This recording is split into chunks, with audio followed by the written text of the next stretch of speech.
Merhaba arkadaşlar. Günnormal'den birlikte örelim YouTube kanalıma hoş geldiniz. Bugün sizlerle kış aylarında bebeklerinizin giyebileceği balıkçı yaka bir kazak öreceğiz. Yakamızdan başlayacağız. Genişçe bir lastik öreceğiz. Tekli lastik. Bunu bere şişleriyle 40 santimlik şişle ördük. Yaka kısmına geçince batik ipiyle devam edeceğiz. Selanik örgüyle reglan kol çalışarak bir Selanik örgü bütün olarak tamamını misinalı şişle yanları dikişsiz olarak bütün olarak öreceğiz. Kol altlarında dikişimiz olacak ama o da böyle güzel bir teknikle yaptığımız için kol altı dikişimiz de hiç belli olmuyor. Harika bir kazak çalışması yapacağız arkadaşlar. İp olarak Alize Baby Best'in batik ipini kullandım. 2,5 yumağa yakın bir ip gitti. Açık rengimden lastiklerde kullandığım, kolunda ve etek ucunda kullandığım ipimden de yine bu da Alize Baby Best'in yarım yumağa yakın bir ip kullanmış oldum. Bütün olarak öreceğimiz için arkadaşlar misinalı şişi mutlaka kullanmanız gerekiyor. Düz Selanik ve ters Selanik çalışması yaptık. Ters Selanik çalışması yapmazsanız sadece düz yöndeki örgünüzde Selanik düz ilmeklere Selanik uygularsanız bu pofur pofur görüntüyü elde edemezsiniz. Lastik örgü tarzında bir örgü çıkar ortaya. Büyütmek için de genişletmek için de sayılarımızı nasıl video içinde sizlere anlattım. Tiyolarını verdim.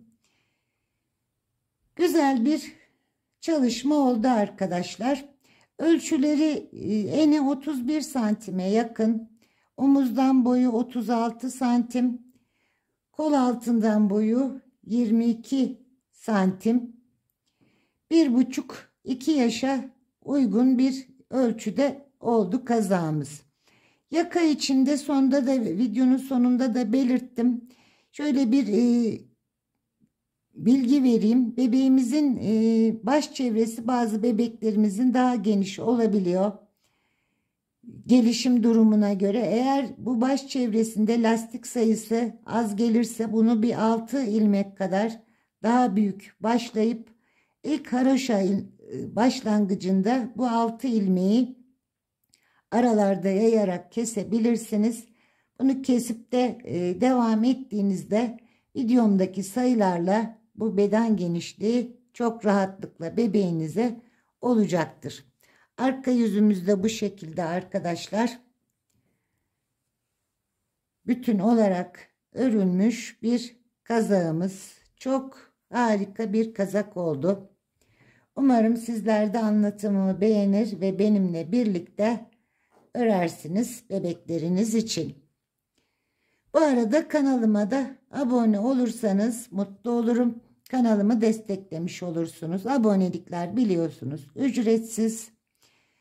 Abone olduktan sonra ekrandaki zil butonuna da dokunup aktif hale getirirseniz paylaşacağım videolarımdan öncelikle sizler haberdar olabilirsiniz ve bu güzel örgülerimi benimle birlikte örebilirsiniz. Şimdi şişimizi, ipimizi hazırlayalım. Gelin birlikte örelim. Tekrar merhaba arkadaşlar. Bugün öreceğimiz kazağımızı Alize'nin Baby Best ipinin açık rengiyle yaka kısmını öreceğim. 450 renk numarası açık bir krem. İpim %10 bambu karışımlı 100 gram ağırlığında 240 metre uzunluğunda. Lastik kısımlarımı kol ağzı ve etek ucundaki lastik kısımlarını da yine aynı renkle öreceğim. Beden bölümünü de yine Alize'nin Baby Best'in batik ipiyle öreceğim.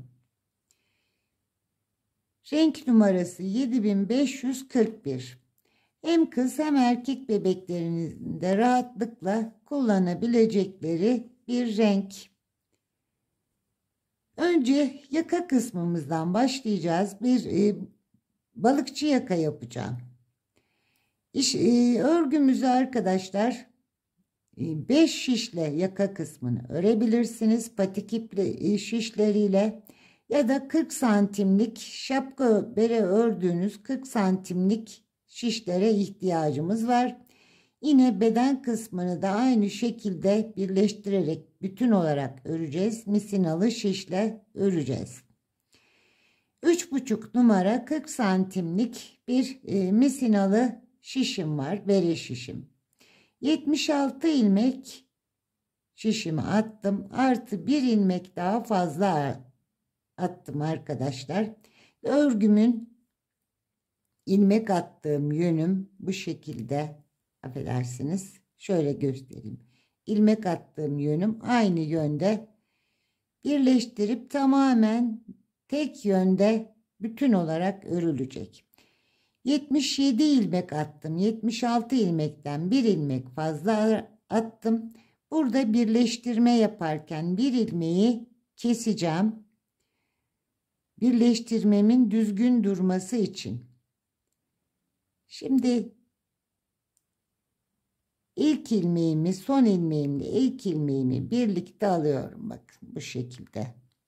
Her iki ilmeği birlikte alıyorum. İlmeğimin katını açmadan almaya çalışıyorum. İlk birkaç sıra zor olacak arkadaşlar. İlerledikçe örmesi çok daha rahat olacak.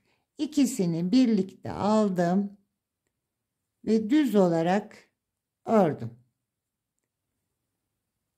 Şimdi bu ipimin başlangıç yerine bir işaretleyici takayım.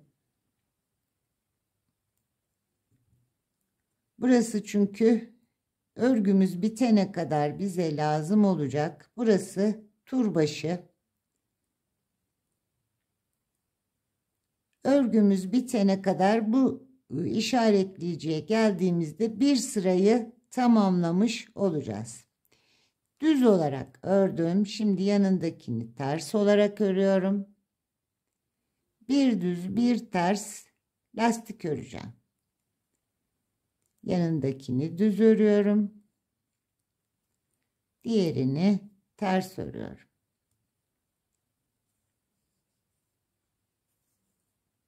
İlmek sayısı az olduğu için biraz bu sıra birkaç sıra zorlayacak. Örgü genişledikçe örmesi çok daha rahat olacak.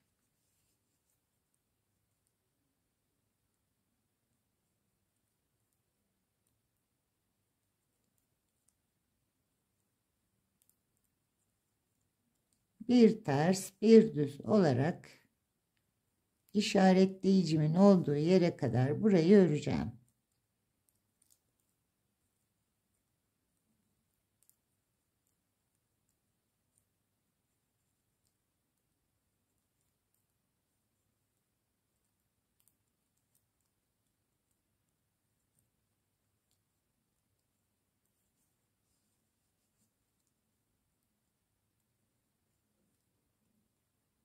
Ve bu sıramı tamamlayayım. İşaretleyicime kadar örüp geliyorum.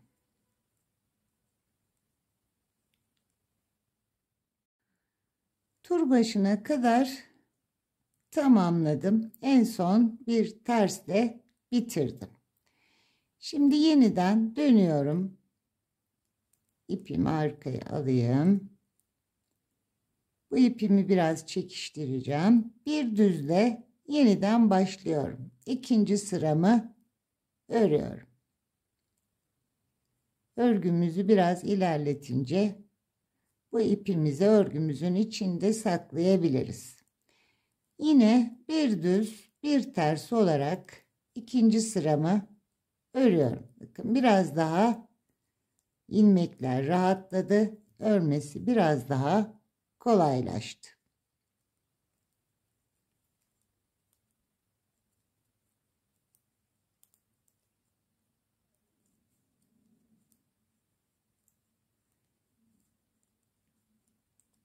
Arkadaşlar dediğim gibi misinalı şişte 40 santimlik şişiniz yoksa ya da bu şişle örmek zor geliyorsa batik ördüğünüz 5 şişle örebilirsiniz yaka kısmımızı. Ya da daha geniş 60 santimlik misinalı şişleriniz varsa ilmekler arasında fazla gelen kısmını yürüterek örebilirsiniz. Ama bu tarz yakaları örerken berelerde, şapkalarda kolay oluyor. Bu 40 santimlik şişlerden temin ederseniz çok daha rahat olacaktır.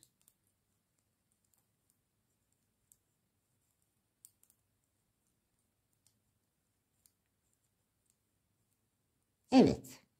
İkinci sıramı da örmeye devam ediyorum. Şimdi yakamı dediğim gibi genişçe bir yaka öreceğim. Biraz yüksek bir yaka olacak. Balıkçı bir yaka yapacağım. Uzunca bir lastik öreceğim. Şimdi lastiğimi ben tamamlayayım. Lastiğimi tamamladığımda kaç sıra ördüğümü sizlerle paylaşayım. Ve beden kısmımıza rengimizi de değişerek beden kısmımızı örmeye başlayalım. Yakamı tamamladım arkadaşlar. 34 sıra bir ters bir düz lastiğimi ördüm. Böyle bir balıkçı yaka yapmış oldum. Bu yükseklik yeterli. Şimdi bu ipimi keseceğim. Batik ipimi bağlayacağım. Ve 2 sıra bir haroşa öreceğim. Ondan sonra da selaniklerimi ve artışlarımı yapmaya başlayacağım. İşaretleyicimizi de takalım tekrar yerine. Bu ipimi burada kesiyorum. Batik ipimi bağlıyorum.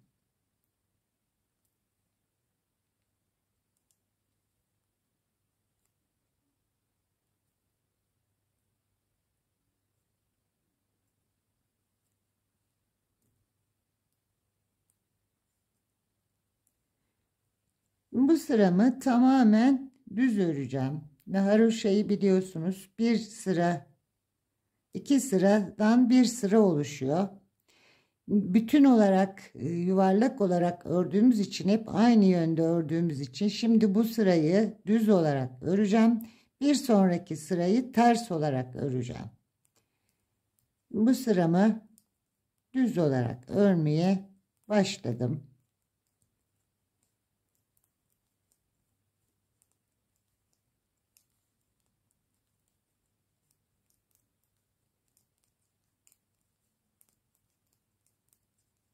Tur başına kadar bütün ilmeklerimi düz olarak örüyorum.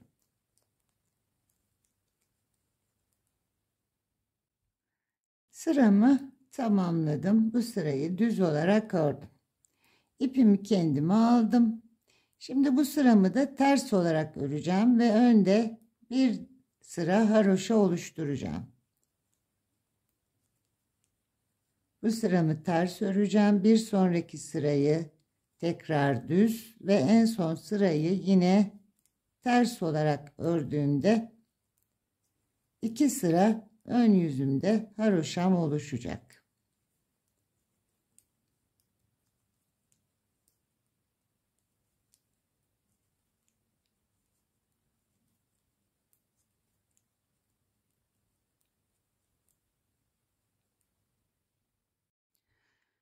Sıralarımı tamamladım arkadaşlar. En son ters olarak ördüm ve geldim. Şimdi Selanik ilmeklerimi hazırlayacağım. Bu sırada artış yapmayacağım. Önce Selanik ilmeklerimin kurulumunu yapacağım. Bir ters bir düz, biliyorsunuz Selanik'i örerken örgümüzün arka yüzünde bir ters bir düz olarak örüyoruz ve ön yüzde düz ilmeklerimizde Selanik batışı yapıyoruz.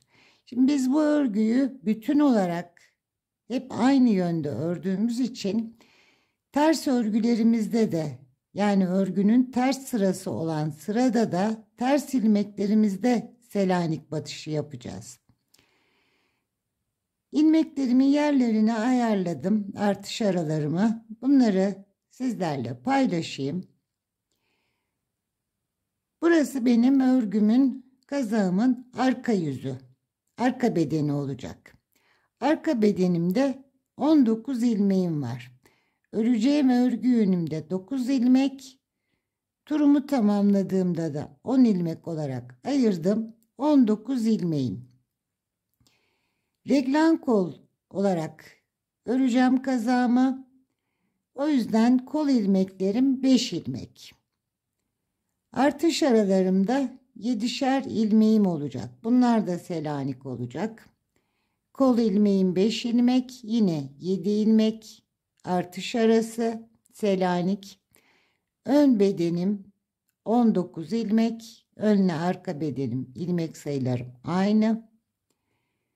Kolumla ön beden aramda yine 7 ilmek Selanik. 5 ilmek diğer kolum. Kolumla arka bedenim arasında yine 7 ilmeğim var. Arka bedenimin turu tamamladığım sırasında da ilmek sayım 10 ilmek.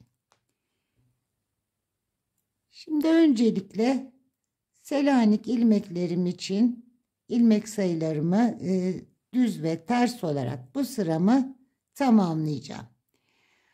Artış aralarındaki ilmeklerim 7 ilmeğim tersle başlayacak, tersle bitecek. Selanik ilmeklerini denk getirmem için yanında düzle başlamam lazım. İlmek sayılarımızı çoğaltmak istediğimizde bu 7 ilmeğimizi tersle başlayıp tersle bitireceğiz. Bedenleri ve kolların ilmek sayılarını çoğalttığınız zaman yanında düzle başlamanız gerekiyor. Kolunuzu ve ön arka bedenlerinizi. Düzle başlayacağım. Ters, düz, ters, düz, ters, düz, ters, düz. Düz ilmekle örmeye başlayacağım.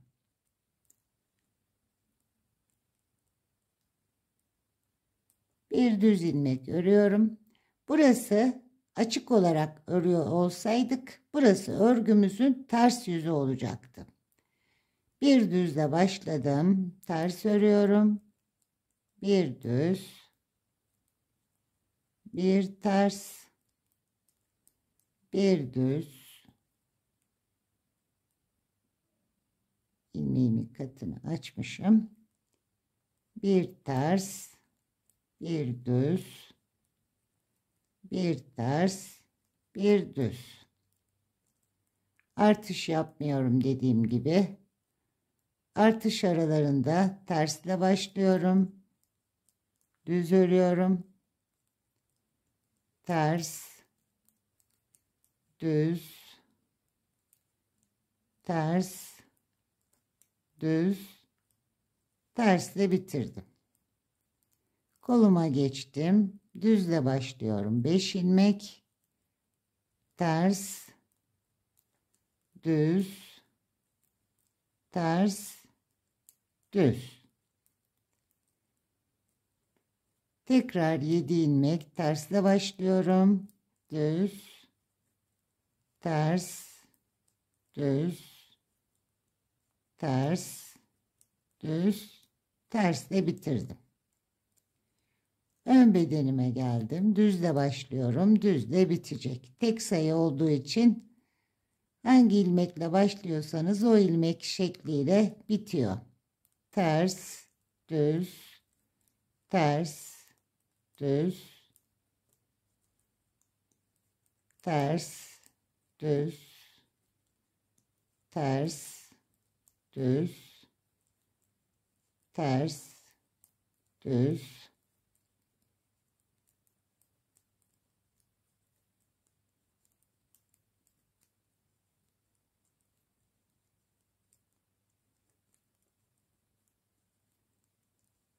ve düzle bitiriyorum. Düzle başlamıştım. Aradaki 7 ilmeğim yine Tersle başlıyorum. Ters, düz, ters, düz, ters, düz, tersle bitirdim. Diğer kolum 5 ilmek. Tersle bitirmiştim. Pardon, ipimi yanlış çevirdim. Tersle bitirdim. Düzle başlıyorum koluma. Düz, ters, düz, ters ve düz ilmekle bitirdim. Kolumla arka bedenim arasındaki 7 ilmeğimi tersle başlıyorum. Düz örüyorum. Ters, düz ördüm. Ters ördüm. Düz, tersle bitirdim.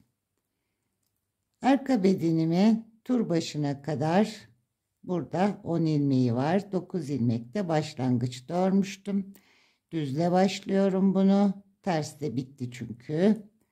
Düz, ters, düz,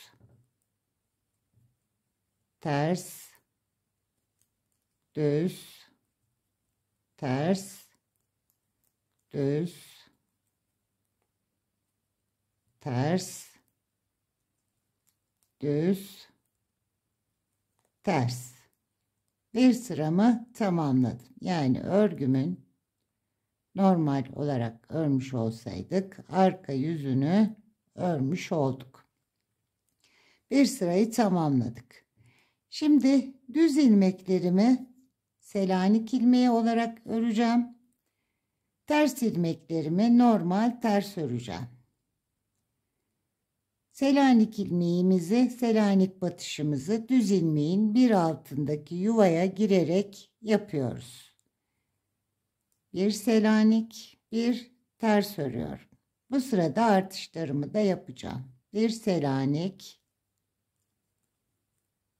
bir ters, bir Selanik batışı, bir ters ilmek, bir Selanik ilmeği, bir ters ilmek, bir Selanik ilmeği. Bedenimin artışını yapıyorum.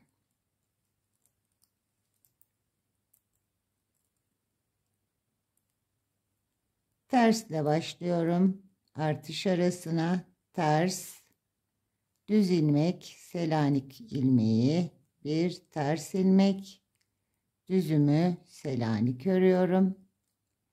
Bir ters, düz ilmeği Selanik örüyorum. Ters örüyorum. Aradaki 7 ilmeği tamamladım. Kolumun artışını yapıyorum.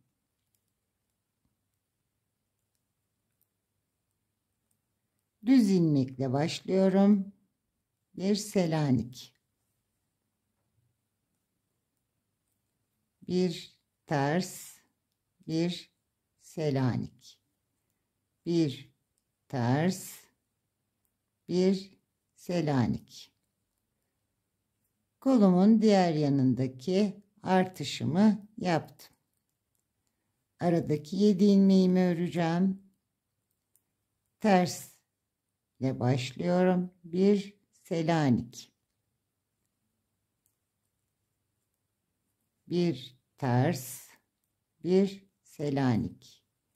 Bir ters, bir Selanik ve ters ilmekle bitirdim. Şimdi ön bedenimin artışını yapıyorum.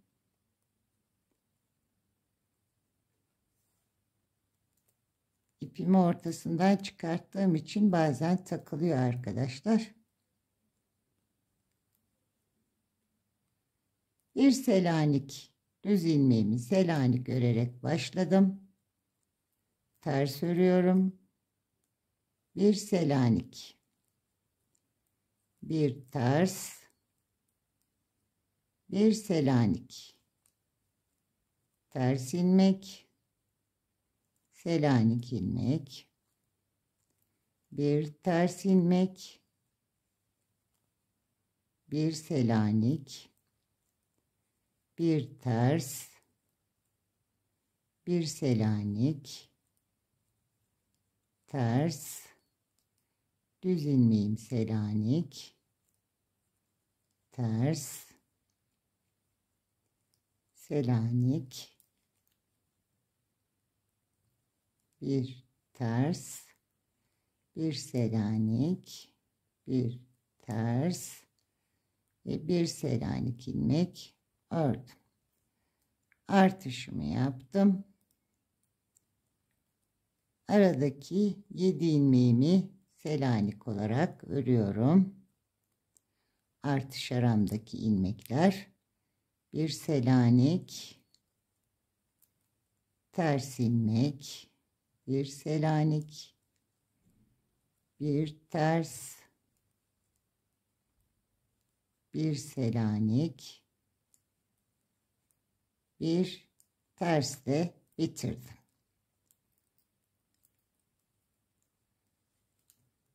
Kolumun artışını yapıyorum. Düz ilmeğimi Selanik ördüm. Tersimi ördüm. Düzümü Selanik. Tersimi ördüm. Düz ilmeğim Selanik. Ve artışımı yaptım. Şimdi aradaki 7 ilmeğimi yine ters örüyorum.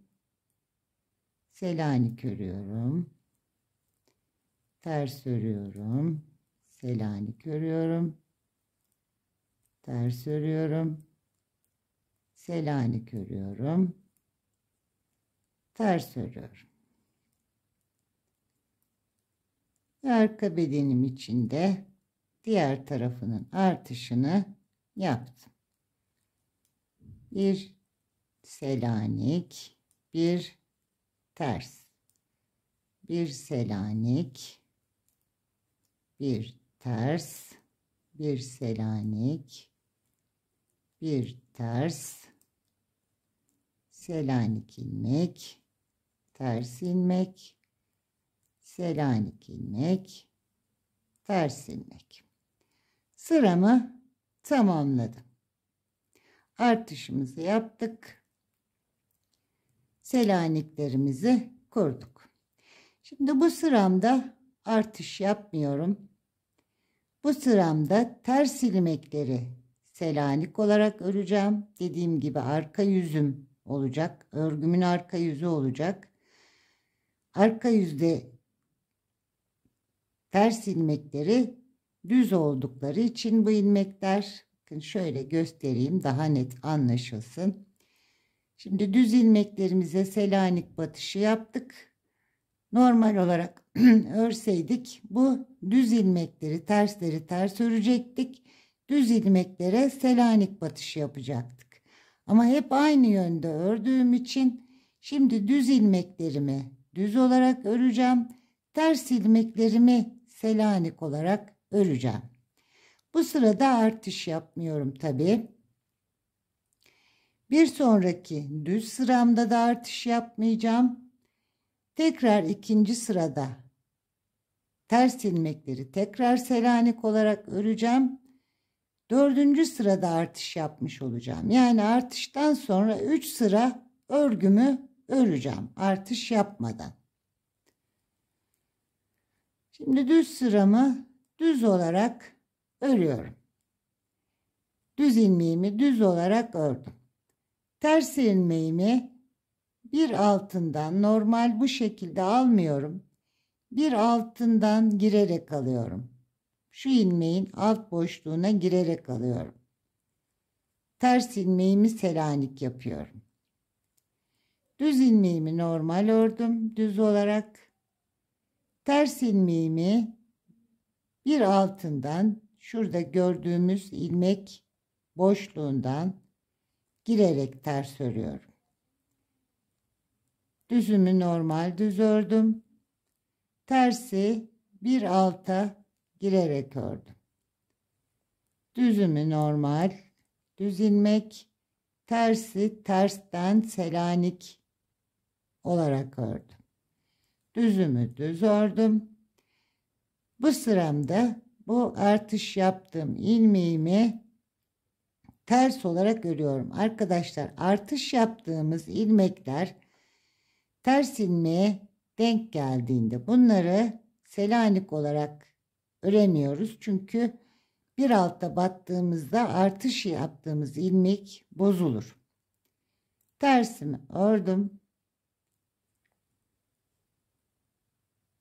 Artış aralarında 7 ilmeğim var. İlk ilmeğim ters. Bir altından girdim. İlmeğimin ters olarak Selanik olarak ördüm. Düzümü normal ördüm. Tersimi Selanik ördüm. Düzümü normal. Tersimi Selanik örüyorum. Düz ilmeğimi normal ördüm. Bir dakika. Bunun katı açılmış arkadaşlar. Görüntümüz bozulmasın. Evet, ilmeğimin katı bozulmuş. Tamam. Tersimi Selanik ördüm. Düzümü normal ördüm. Ters ilmeğimi Selanik ördüm. Aradaki 7 ilmeğimi ördüm.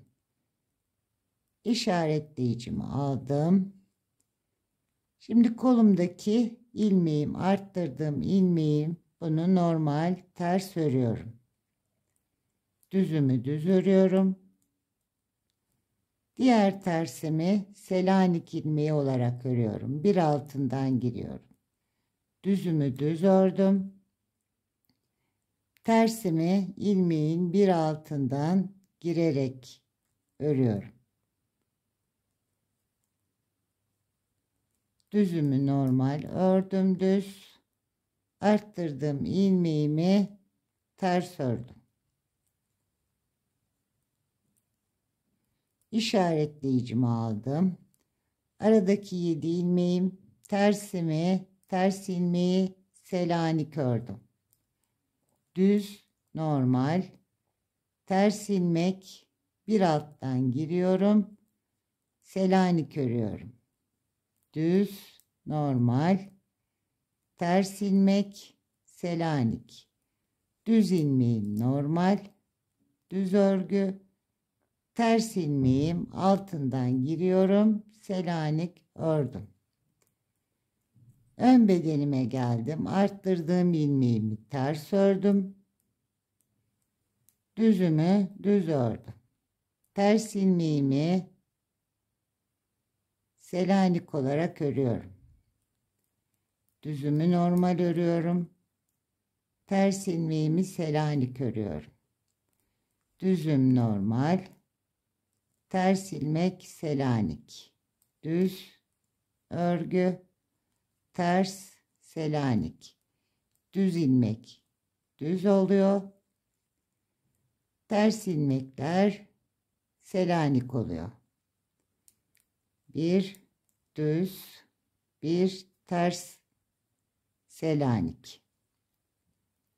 Bir ilmek düz, bir ilmek ters Selanik. Bir düz, bir ters Selanik, bir düz, bir ters Selanik, bir düz, arttırdığım ilmek, bunu da ters olarak ördüm.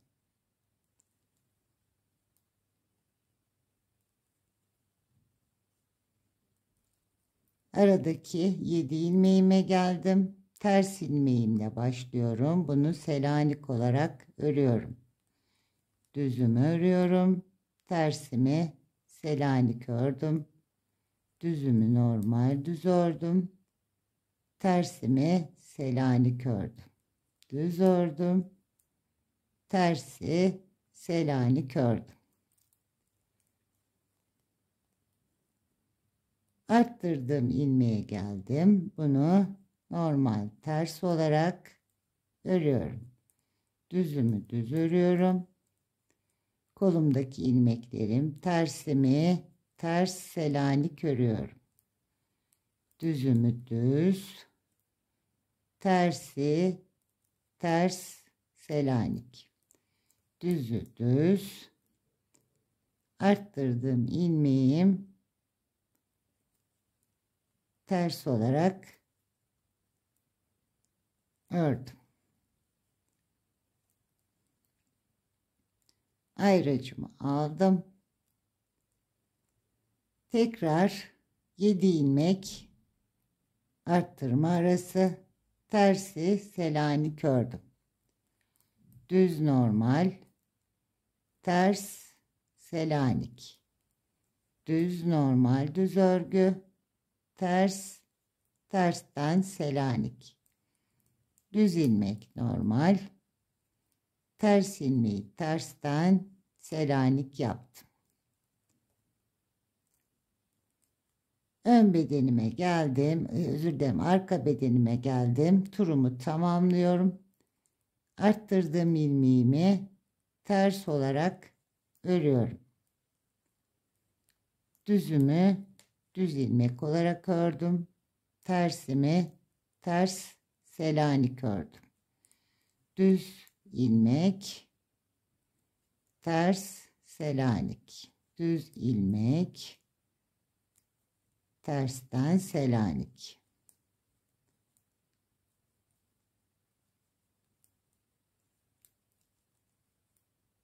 Ve son ters ilmeği Selanik ördüm. Sıramı tamamlamış oldum. Arttırma yaptık. Ters Selaniklerimizi ördük. Şimdi normal düz ilmeklerimizi Selanik öreceğiz. Bu sırada arttırma yapmayacağız.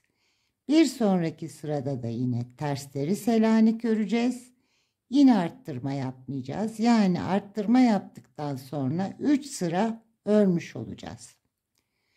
Şimdi düz ilmeklerimi Selanik örüyorum. Tersimi normal örüyorum. Düz ilmeğimi ortadan batıyorum. Selanik örüyorum. Ters, normal.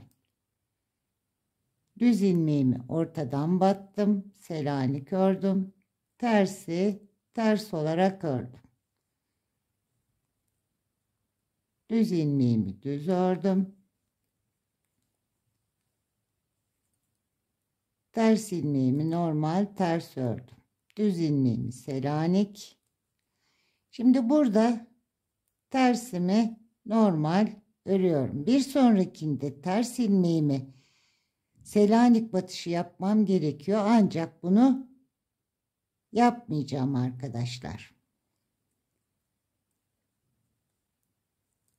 Tersimi ters ördüm. Düzümü düz Selanik. Ters, düz Selanik. Ters ördüm. Selanik ördüm. Tersimi ördüm.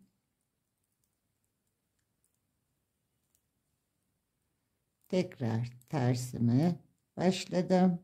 Düzümü Selanik ördüm. Ters, düz Selanik. Ters, düz Selanik. Ve tur başına kadar burada yapacağım bir işlem yok. Düz ilmekleri Selanik olarak, tersleri de normal ters olarak örüp tur başıma geliyorum. Sıramı tamamladım. Tur başıma geldim. Artış yaptıktan sonra 2 sıra örmüş olduk. Şu anda 3. sırayı öreceğiz. Ters Selanik ilmeklerini 2. kez yapmış olacağız. Bu sırada da yine artışımızı yapmayacağız. Düz ilmeğimi şimdi bir öncekinde Selanik örmüştüm. Burada bakın 2 tane ilmek görüntüsü var. Düz ilmeğimi düz olarak örüyorum. Ters ilmeğimi Selanik olarak örüyorum. Arkadan giriyorum. Ters normal almam gerekirken bir alttaki boşluğuna giriyorum ters ilmeğimi. Tersimi Selanik olarak ördüm. Düz ilmeğimi düz ördüm. Ters ilmeğimi Selanik olarak örüyorum. Bir düz örüyorum. Düz ilmeğimi tersini bir alttaki yuvasına batıyorum. Ters Selanik örüyorum. Düzümü düz ördüm. Ters ilmeğimi Selanik ördüm. Düzümü düz ördüm. Şimdi burada artış yaptığım ters ilmeğim bu arkadaşlar. Bunu bir alttan girdiğimde artış yaptığımız için bu bozulacak ilmek. O yüzden bu ilmeğimi ben ters olarak örüyorum. Artış yaptığım ilmeğim sadece. Aradaki 7 ilmeğime geldim. İlk ilmeği ters. Bunu ters Selanik olarak örüyorum. Düzümü düz. Tersimi ters Selanik. Düz ilmeğimi düz. Tersi ters Selanik. Düz ilmek düz. Tersi ters olarak Selanik ördüm. Yine artış yaptığım ilmeğin ters ilmek. Bunu normal ters olarak örüyorum. Artış yaptığım ilmeğim. Düzümü düz ördüm. Diğer tersimi Selanik ördüm. Düzümü düz. Tersimi Selanik ördüm. Düz ilmeğimi düz örüyorum. Yine artış yaptığım ters ilmek. Bunu normal ters olarak örüyorum. Arada 7 ilmeğim var. Selanik artış araları. Bunun ilk ters ilmeğini Selanik olarak ördüm. Düz, ters Selanik, düz, tersten Selanik örüyorum. Düz, tersten Selanik olarak ördüm. Ön bedenimdeki ilmeklerime geldim. Artış yaptığım ilmek ters. Bu artış ilmeğimde Selanik yapmıyorum bunu. Ters olarak örüyorum. Düzümü düz örüyorum. Ters ilmeğimi Selanik ördüm. Düz ördüm. Ters ilmeğim Selanik. Bir düz, bir ters Selanik. Bir düz, bir ters Selanik.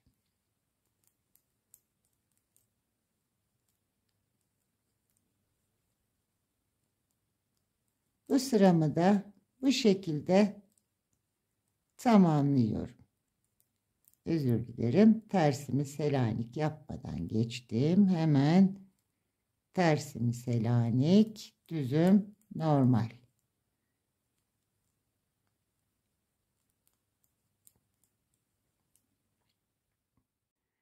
Sıramı tamamlayıp geldim.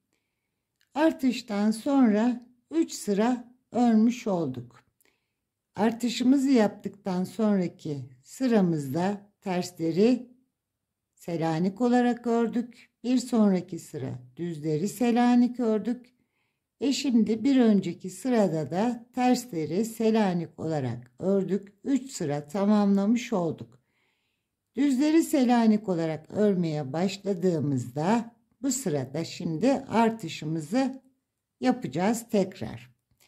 Düz ilmeğimi Selanik olarak örüyorum.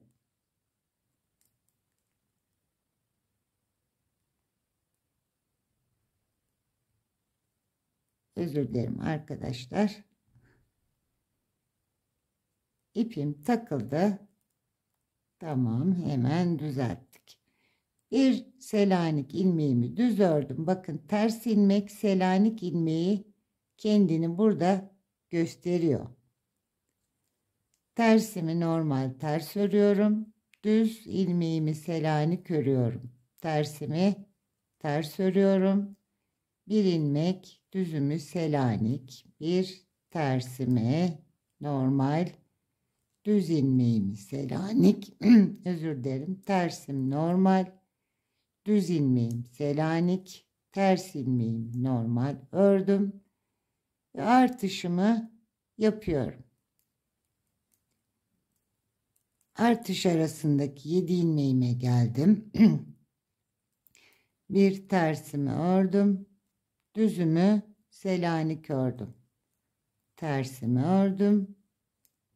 Düzümü Selanik. Tersimi ördüm.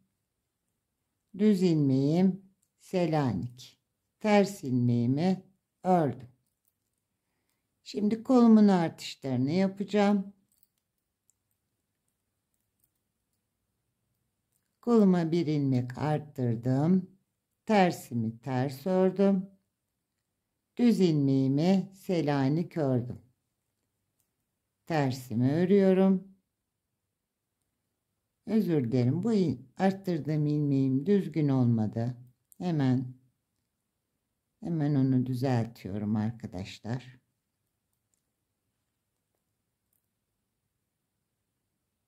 Tamam, şimdi oldu. Ters ilmeğimi ters örüyorum. Düz ilmeğim Selanik. Ters ilmeğim ters. Düz ilmeğim Selanik. Ters ilmeğim düz Selanik. Bir ters ve artışımı yaptım. Aradaki 7 ilmeğimi örüyorum. Bir tersimi ters ördüm. İkinci ilmeğim düz Selanik ördüm. Ters ördüm. Bir Selanik ördüm. Ters ördüm. Bir Selanik düzümü ördüm. Ters ilmeğimi ördüm. Ön beden için bir kenardaki artışımı yaptım. Ters ilmeğimi ters olarak örüyorum. Düz ilmeğimi Selanik örüyorum. Ters, düz ilmek, Selanik, bir ters, düz ilmek, Selanik, ters, düz Selanik,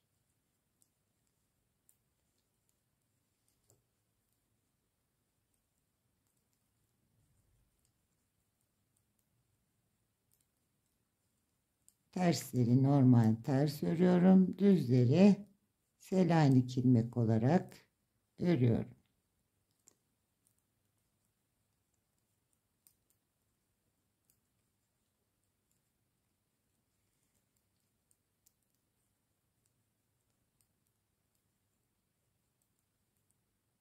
Ön bedenimi tamamladım. Ters ilmeğimde artışımı yaptım. Aradaki 7 ilmeğimi tersini ördüm. Selanik'imi ördüm. Bir tersim, Selanik, bir ters, bir Selanik düz, bir ters. Ve diğer kolumun ilmeklerinde bir yanındaki artışımı yaptım. Ters ilmeğimi ördüm. Düzümü Selanik ördüm. Tersimi ördüm. Düz ilmeğim Selanik. Tersimi ördüm. Düz ilmeğim Selanik. Tersimi ördüm. Artışımı kolumun diğer taraftaki artışını yaptım. Kolla arka beden arasındaki 7 ilmeğim terste başladım. Düz ilmeğim Selanik. Tersle örüyorum. Düzü Selanik. Ters ördüm. Düz Selanik. Ters de bitirdim. Arka bedenimin diğer taraftaki artışını da yapıyorum. Ters ilmeğimle başlıyorum. Düzümü Selanik, ters, bir Selanik, bir ters, düz Selanik, bir ters, düz ilmek Selanik, bir ters, düz ilmek Selanik, bir ters örerek tur başıma geldim. Sıramı tamamlamış oldum. İkinci kez de artışımızı yaptık. Şimdi bu sıramızda yine ters Selanik öreceğiz. Bir sonraki sırada yine düz Selanik ve üçüncü sırada ters Selanik öreceğiz. Tekrar düze geldiğimizde yeniden arttıracağız. Şimdi düz ilmeklerimi düz örüyorum. Ters ilmeklerimi Selanik olarak örüyorum. Düzümü normal düz ördüm. Tersimi bir alttan girdim. Ters Selanik olarak ördüm. Düz ördüm. Ters ilmeğimi bir altından girip Selanik ördüm. Düz ördüm. Ters ilmeğimi Selanik ördüm. Düz ördüm. Şimdi artık burada kenardaki ters ilmeğimi Selanik olarak örebilirim. Yanında bir ilmek arttırdım. Ters ilmeğime girdim. Selanik ördüm. Arttırdım ilmeğimi düz olarak örüyorum.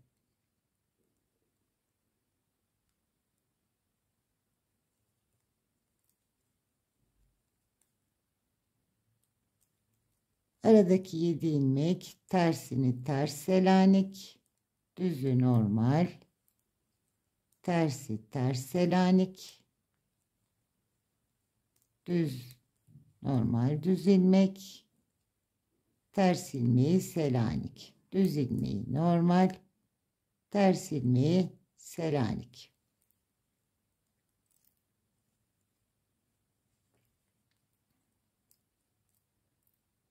Yine arttırdığım ilmeğimi düz olarak örmeye başlıyorum. Bir ilmeğimi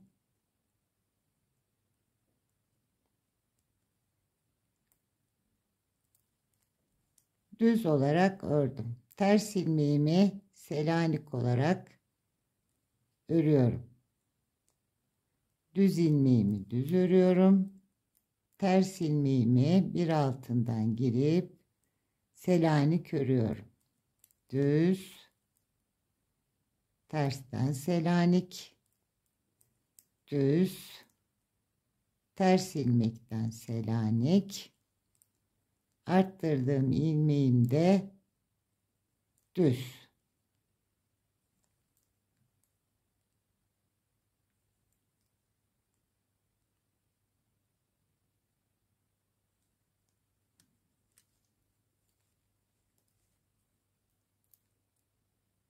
Tersleri ters Selanik örüyoruz. Düz ilmekleri normal örüyoruz.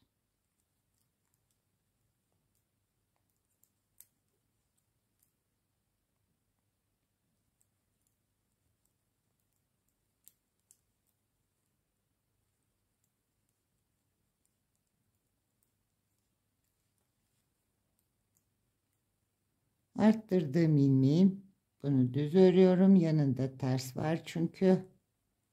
Düz ilmek ördüm. Tersi tersten Selanik ördüm.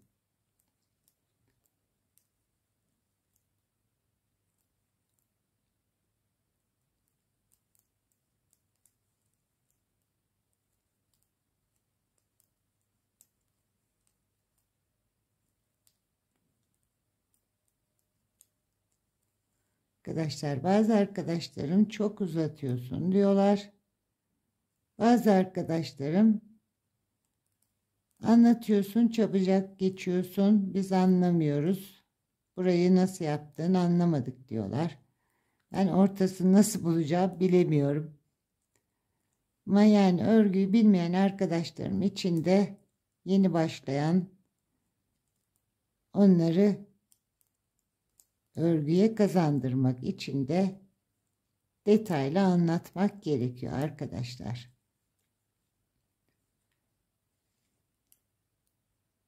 Ters ilmeklerimi tersten Selanik yaptım. Düzümü düz ördüm.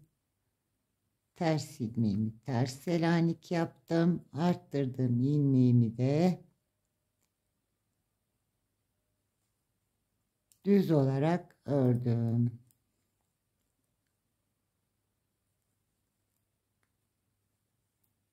Ters Selanik, düz.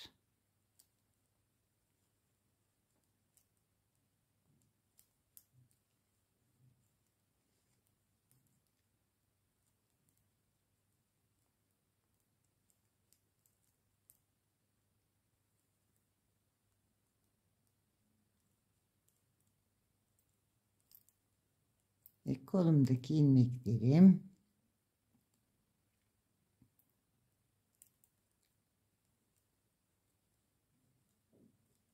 düzümü ördüm. Ters ilmeğimi tersten Selanik aldım.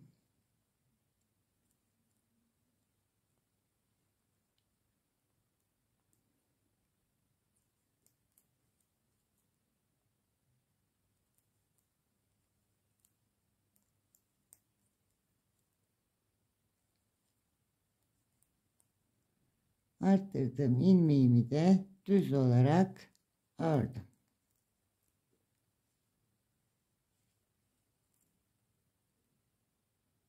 Ve buradaki 7 ara ilmeğimi de tersleri ters Selanik, düzleri düz olarak örüyorum.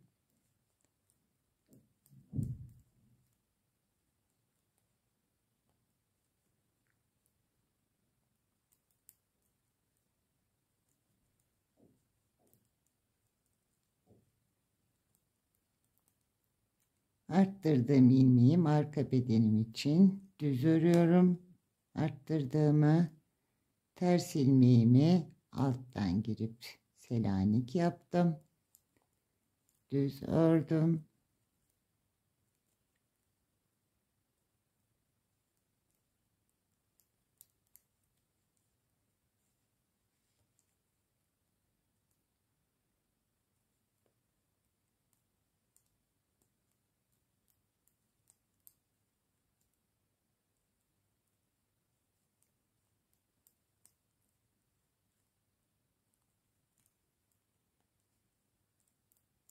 Düzümü ördüm ve son ters ilmeğimi Selanik ördüm. Şimdi arttırmadan sonra ilk sıramızı örmüş olduk. Bir sonraki sırada düz ilmeklerimi Selanik, ondan sonraki sırada tersleri Selanik olarak öreceğim ve bir kez daha arttıracağım.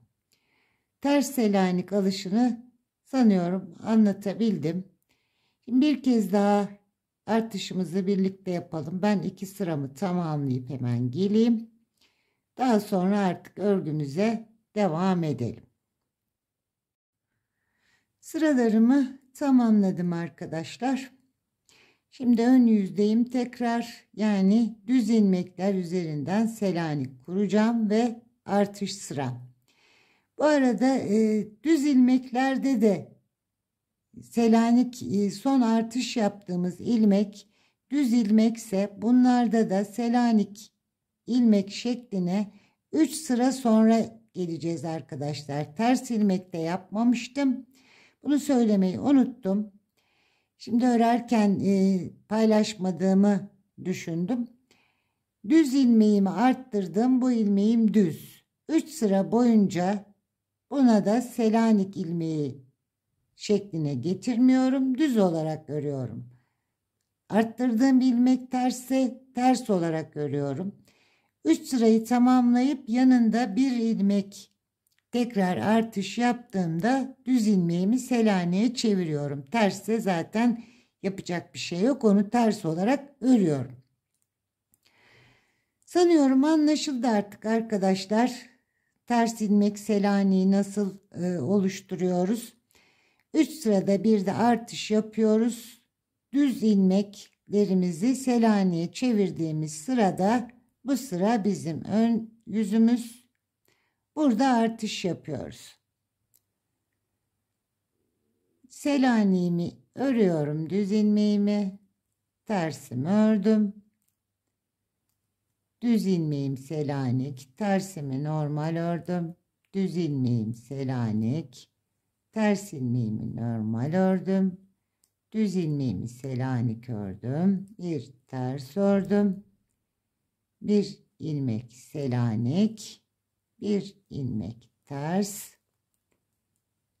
Arttırdığım ilmek 3 sıra boyunca ördüm. Bunu düz ilmeği Selanik yaptım.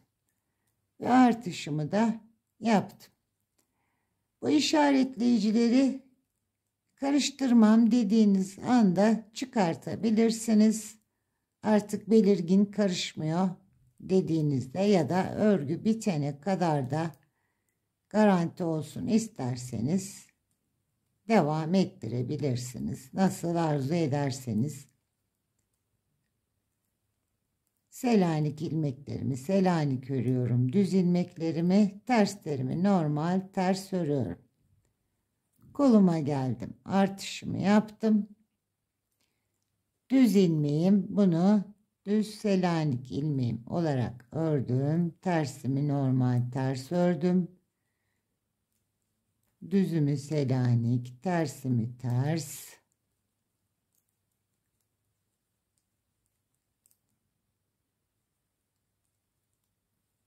Tersimi ters ördüm. Arttırdığım ilmeğim de 3 sırayı doldurdu. Düz ilmeğim ters olsaydı bunu yine ters olarak örüp geçecektim. Katını bozuyorum arkadaşlar. O yüzden biraz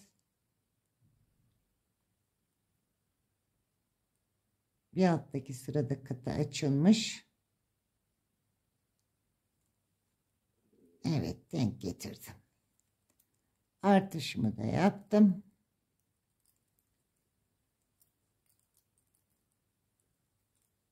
Aradaki 7 ilmek ters ve Selanik olarak düzleri örüyorum.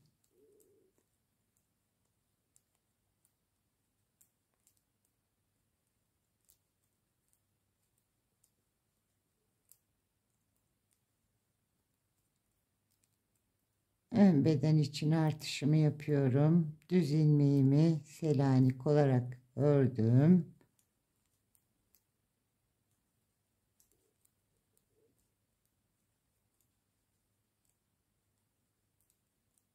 Bu sırayı da tur başına getirelim ve artık robamızı ilerletelim.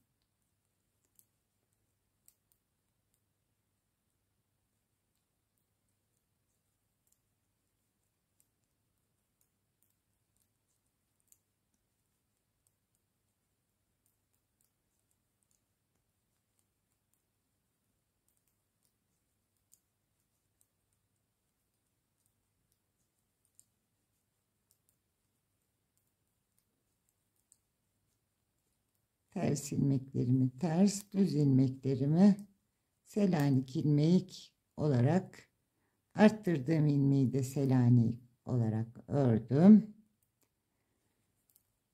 Artışımı yaptım. Aradaki 7 ilmeğim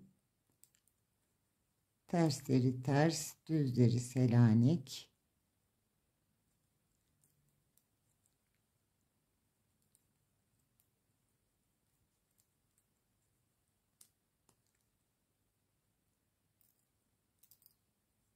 Artışımı yapıyorum.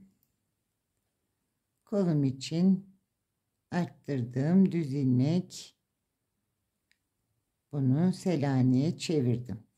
Tersimi ters ördüm.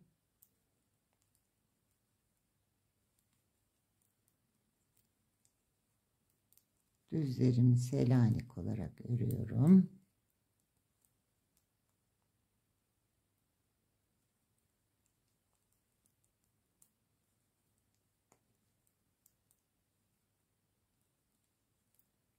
Son düz ilmeğimi de Selanik'e çevirip artışımı yaptım. Ve aradaki 7 ilmek Selanik'imi örüyorum.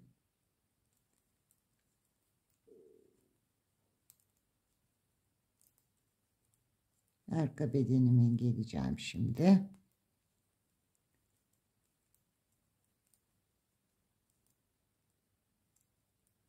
Arka bedenim için de artışımı yaptım arkadaşlar. Düz ilmeğimi Selanik'e çevirdim.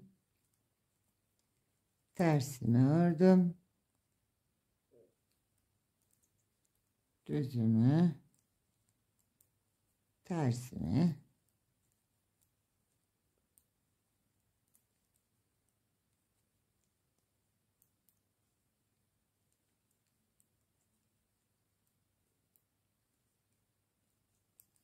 son ilmeğimi de ters olarak ördüm ve bu sırayı da tamamladık.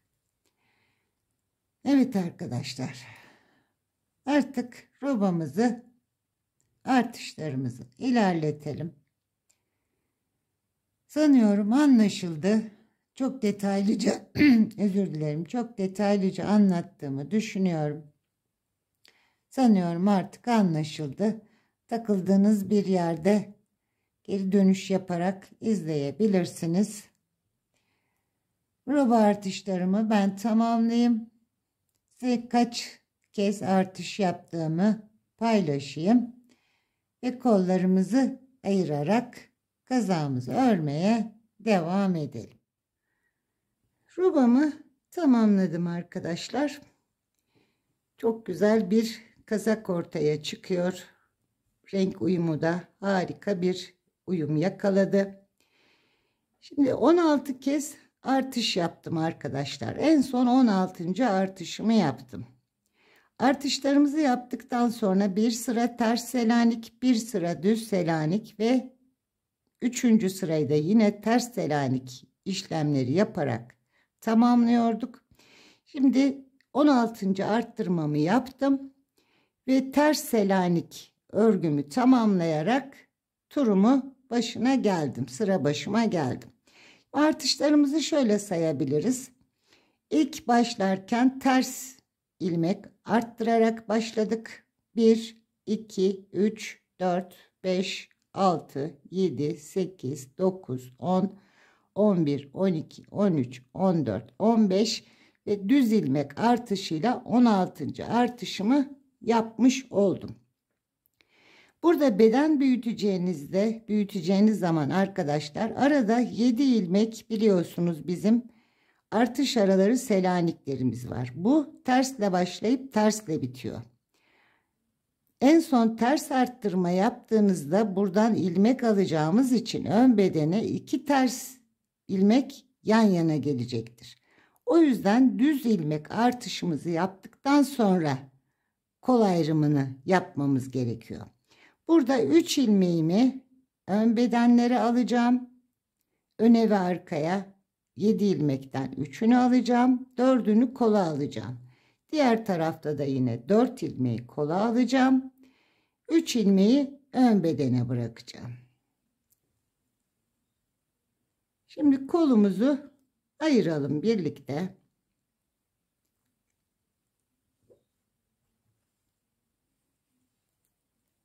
Bu sıramızda düz olarak Selaniklerimizi, düz ilmeklerimizi normal Selanik olarak öreceğimiz sıra. Ters ilmekleri ters örüyorum. Düz ilmekleri Selanik olarak örüyorum.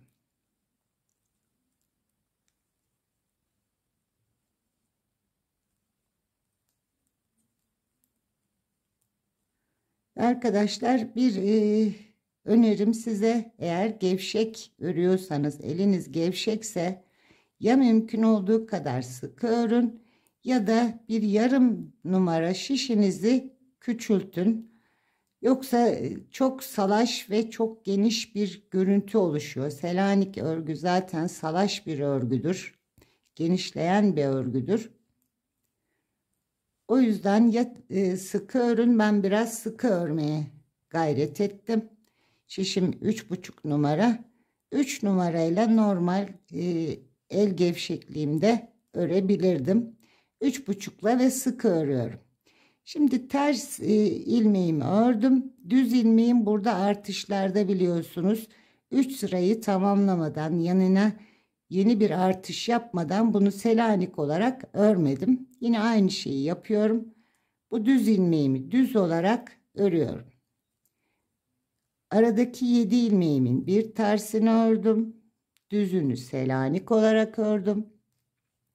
Yine bir tersini ördüm. Şimdi bu arka beden ilmeklerimi bırakıyorum. İkinci bir şişimle kolumu örmeye başlayacağım. Şimdi burada da yapacağım bir işlemim var. Düz ilmek alacağım buradan. Diğer taraftan da yine 4 ilmekten düz ilmek denk geliyor. Ben burada bir ilmek arttıracağım. Birini ters, birini bir kenarda ters, bir kenarda sıra sonunda ve başında, biri düz, biri ters olarak denk gelecek. Ve bunlara da Selanik örgüsü örmeyeceğim tabi. Başlangıç ilmekleri ve bitiş ilmekleri olduğu için. Buradaki artışımı şu şekilde yapacağım. Yanda hemen Selanik ters ilmeğimle Selanik ilmeğimin arasından bir ilmek çıkartacağım buradan. Aradaki ilmek boşluğundan bir gizli ilmek, izli arttırma yapar gibi bir ilmeği çıkartıp şişime alıyorum ve bunu ters olarak örüyorum. Bunu sıra sonunda da yapabilirsiniz. Bir şey fark etmez. Yani bir düz ilmeğin yanından bir ters ilmek denk getiriyorum. Normal Selanik'imi örüyorum. Düz ilmek Selanik'imi.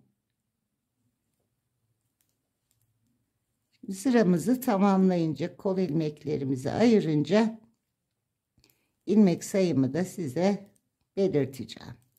Artık kolumdaki ilmekleri, bu artış ilmeğin, bunu yine normal ilmek şekline gelmeden Selanik'e çevirmiyorum. Çünkü biliyorsunuz, bakın görüntüsünde zaten Selanik olarak ortaya batarsam ilmeğim bozulur.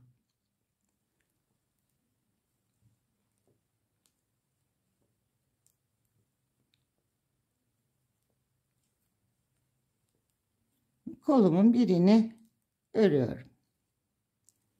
Şu anda ördüğüm sağ kolum. Normal bütün olarak ördüğümüz örgülerde önce sol kolu öne örüp geçiyoruz. Önce sol kolu örüyoruz. Ama bunu misinalı tüm olarak tek yönde ördüğümüz için sıradaki kolumuz kazağımızın sağ kolu.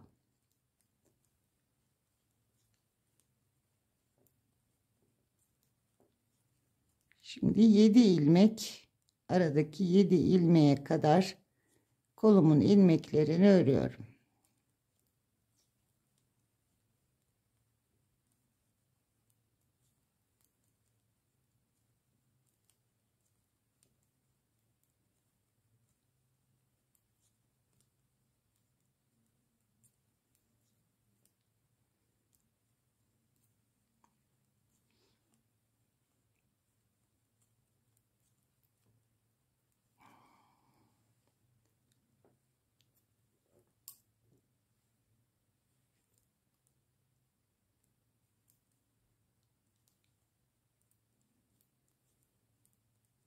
Yine burada artış yaptığım düz ilmeğime geldim. Bunu yine normal bir düz örgü olarak örüyorum. Tekrar ön yüzüme geldiğimde artık buna Selanik ilmeği şeklinde örebilirim.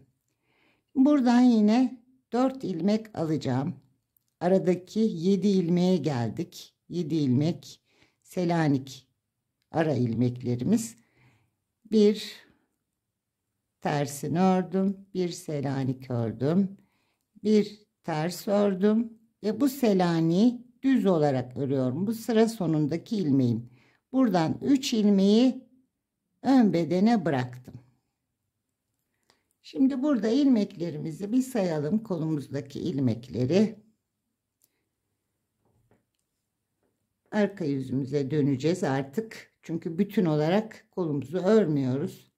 2, 4, 6, 8, 10, 12, 14, 16, 18, 20, 22, 24, 26, 28, 30, 32, 34, 36, 38, 40, 42, 44, 46 tane ilmeğim var. Normal 45 ilmek olmalıydı. Bir ilmek ters ilmek olması için arada arttırdım. Başlangıçta bir ilmek almıştım.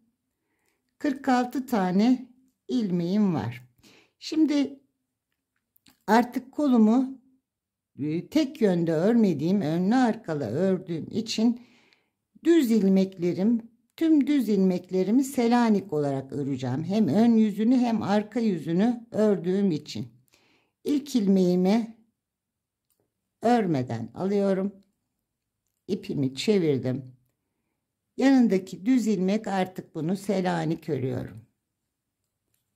Tersimi ters örüyorum. Normal Selanik örgüm. Düzümü Selanik. Tersimi ters, düz ilmeği Selanik. Tersleri ters örüyorum. Düzleri Selanik ilmeği ortalarına batıyorum. Ters ördüm. Ortasına batıp normal Selanik ilmeğimi ördüm.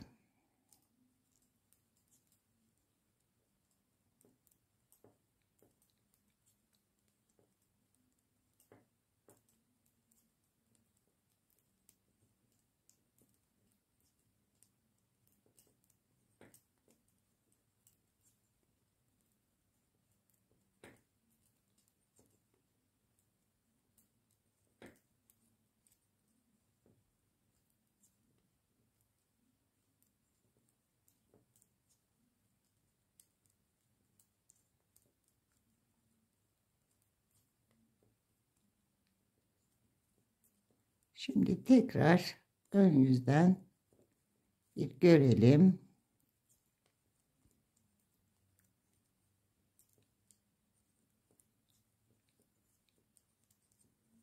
Düz ilmeklerimi Selanik, terslerimi ters. Artık örgümün ön yüzü ve arka yüzü var kolum için. Kolumdaki örgümün ön yüzünde de arka yüzünde de düz ilmeklerimi Selanik olarak örüyorum.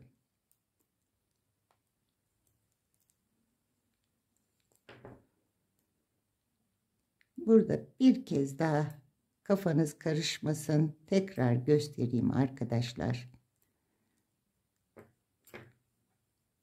Şişler 2 tane olduğu için birbirine karışıyor. Yine bir ilmek bakın arttırdım. Burada sıra sonumda da düz ilmeğim var. Bu başlangıçta ve sondaki ilmekleri ben Selanik olarak örmüyorum. Normal ilmek olarak alıyorum. Yanındaki düz ilmek düz Selanik, tersi ters, düz ilmekleri normal Selanik olarak örüyorum. Artış yaptığım ilmeğime geldim. Burada artık bunu Selanik olarak uygulayabilirim. Çünkü 2 sıra örmüş oldum.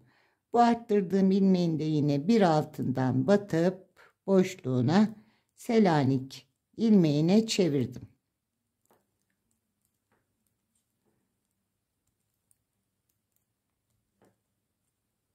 Düz ilmeklerimi Selanik örüyorum artık. Tekrar ediyorum.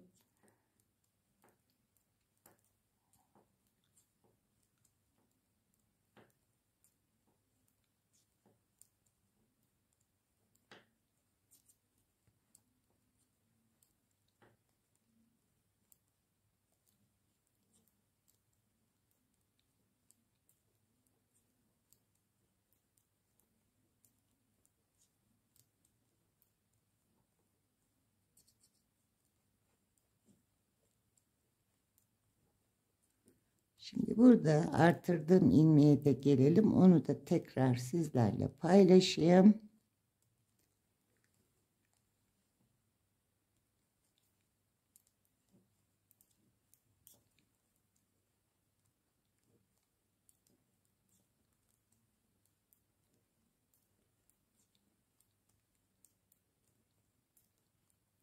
tersimi, selaniklerimi ördüm, tersimi ördüm yine burada da arttırdığımız bir önceki sıradaki düz olarak geçtiğimiz ilmeğimizi yine ortasından batıp selanik batışı yaparak selaniğe çevirdim. Tersimi ördüm, son ilmek selaniğimi ördüm, tersimi ördüm ve son ilmeğimi düz olarak ördüm. Bakalım şöyle görüntüsünü arkadaşlar. Kolumuz artık hazır. Kolumuzu boyunu tamamlayana kadar bu şekilde önde ve arkada düz ilmekleri selanik olarak örüp devam ettireceğiz. Ben kolumda bir kesme yapmayı düşünmüyorum. Bu şekilde örmeye devam edeceğim. Bir spor kazak şeklinde olacak. Kesme yapmadan bilekte açık renkle öreceğiz. Yine bileğimizin lastiğini bilek kısmında lastik toplayacak bir miktarda yine kol ağzında kesme yapacağım. Bu şekilde yapmayı düşünüyorum. Şimdi kolumun boyunu ilerleteyim. Sizlere de tamamladığımda sıra sayısı ve santim olarak vereceğim. Kol boyumu tamamladım arkadaşlar. Kol boyumda 42 sıra selanik örgümü ördüm. Ölçü olarak da kol altından şu ana kadar boyumuz 18,5-19 santime yakın. Şimdi ipimi yakamda kullandığım açık rengimi bağlayacağım. Ön yüzde bir sıra düz öreceğim ve kesmeler yapacağım. 6 ilmek kesme yapacağım. Arka yüzden de tekli lastiğimi kurarak bir miktar lastiğimi öreceğim. Bu ipimizi de biraz uzunca tutacağız. Kolumuzu dikmek için çok az bir ipim kaldı. Bunu da kolumu dikmekte kullanacağım. Önce 4 ilmek düz olarak örüyorum.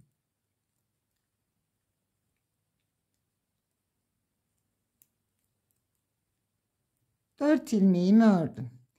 Sırada önümde gelen ters ilmeğim var. Burada kesme yaparken selaniğimi de bozmak istemiyorum görüntüsünü. Bu ters ilmeğimi, şişimi aldım. İlk ters ilmeğimi. Yanındaki tersi bunun yanına getireceğim. Düzle tersin yerlerini değiştiriyorum. 2 ters ilmeği birlikte keseceğim. Bir ilmek burada kestim. 1 2 3 4 5 ilmek daha ördüm. Şimdi düz ilmeğim denk geldi. Bu ilk ilmeğimi sağ şişime aldım. Sıradaki tersle düz ilmeği yerlerini değiştirdim. Düz ilmeği öne alıyorum. İlmeğim kaçtı. Hemen toparlamam lazım. İlmeğimi kaçırdım arkadaşlar. Biliyorsunuz Selanik'te ilmek kaçarsa modeliniz bozuluyor. Çok zor oluyor tekrar yerine koymak. Şimdi ters ilmeğimi arkaya aldım. Düz ilmeğimi öne aldım. Sağ şişimde beklettiğim düz ilmeği de aldım. İlmeğimin yönünü bozdum. Hemen düzelttim. 2 düz ilmeği şimdi birlikte örerek ikinci kesmemi yaptım. 1 2 3 4 5 5 ilmek örüyorum, 1 ilmek kesiyorum. Sırada yine ters ilmeğim var. Bu tersi bekletiyorum sağ şişimde. Diğer ters ilmekle düz ilmeğin yerlerini değiştiriyorum. Beklettiğim ilmeği de tekrar sol şişime aldım. İkisini birlikte örüp kesiyorum. Tekrar 1, 2, 3, 4, 5 ilmek ördüm. Yine düz ilmek denk geldi. İlk düz ilmeği şişimde bekletiyorum. Diğer ters ilmekle düz ilmeğin yerlerini değiştiriyorum. Tersi arkaya aldım. 2 düz ilmeği yan yana getirdim. İkisini birlikte örüp kestim. 1, 2, 3, 4, 5 ilmek daha ördüm. Ters ilmek denk geldi. İlk tersi bekletiyorum. İkinci tersi düzün önüne alıyorum. Ve 2 ters ilmeği birlikte örüyorum. Bir ilmek daha eksiltmiş oldum. 1, 2, 3, 4, 5. Yine düz ilmek denk geldi. Düz ilmeğin birini bekletiyorum. Diğerini onun yanına alıyorum. Ve ikisini birlikte ördüm. 1, 2, 3, 4, 5. 46 ilmeğim vardı. 6 ilmek kestim. Şu anda 40 ilmeğim olmalı. 2, 4, 6, 8, 10, 12, 14, 16, 18, 20, 22, 24, 26, 28, 30, 32, 34, 36, 38, 40.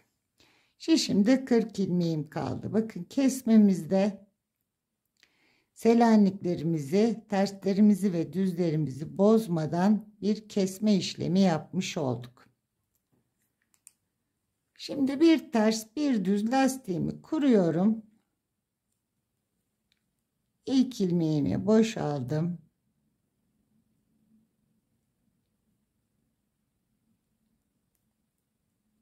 Sıradakini düz örüyorum.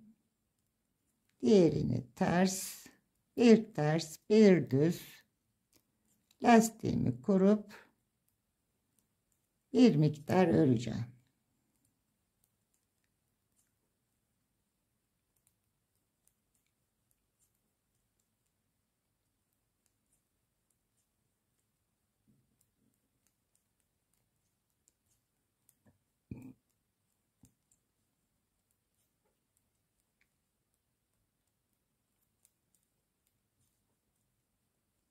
Bir ilmek düz örüyorum, bir ilmek ters örüyorum ve yakamda uyguladığım tekli lastiği kolumda da uyguluyorum.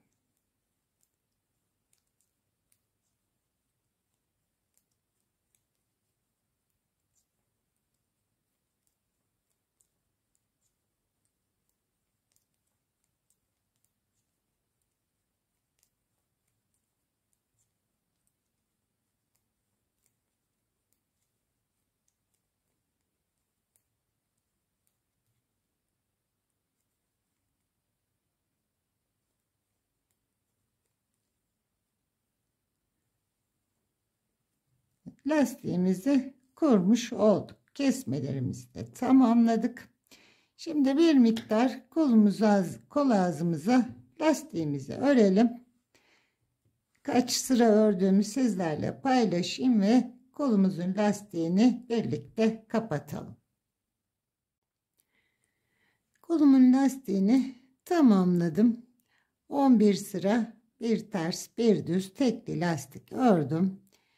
İlmeklerimizi kapatalım. Örerek kesme tekniğiyle kapatacağım. Yine bir ilmek düz örüyorum. İlk ilmeğimi örmeden aldım. İlk ilmeği üzerinden atlattım. Diğer ilmeğim ters, tersi ters yönde örüyorum. İlmeğimi üzerinden atlatıp kapatıyorum.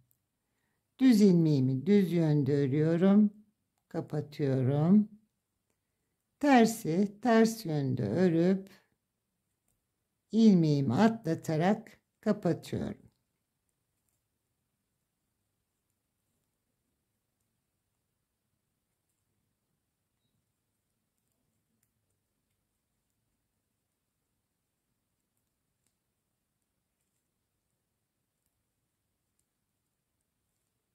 Kesme işlemimizi sıkı yapmayalım arkadaşlar. Örgümüzü ördüğümüz gevşeklikte yapalım. Düzümüzü düz yönde, tersimizi ters yönde örerek bütün ilmeklerimizi kapatacağız. Arka bedenimize özür diliyorum, ön bedenimiz olacak. Normalde hep kolu örüp arkaya geçiyoruz ya, bütün ördüğümüz için. Şimdi ipimizi ön bedenimize bağlayacağız. Diğer kola kadar öreceğiz. Ve diğer kolumuzu da aynı uzunlukta örüp tamamlayacağız.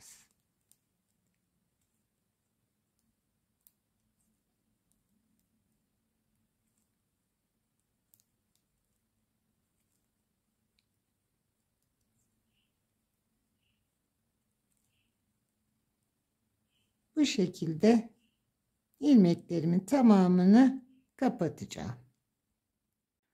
Kolumun ilmeklerini kapattım arkadaşlar. Bir parça da ip bıraktım dikişini yapabilmek için. Kazağımın ön bedenine ipimi bağladım. Bu sıramız düz yönde Selanik ördüğümüz sıramızdı. Şimdi Selaniklerimizi devam ettirerek diğer koluma kadar ilmeklerimi öreceğim. Düz olarak Selaniklerimi örüyorum. Burada artış yaptığım ilmek, bunu bu sırada Selanik örmeden devam ediyorum.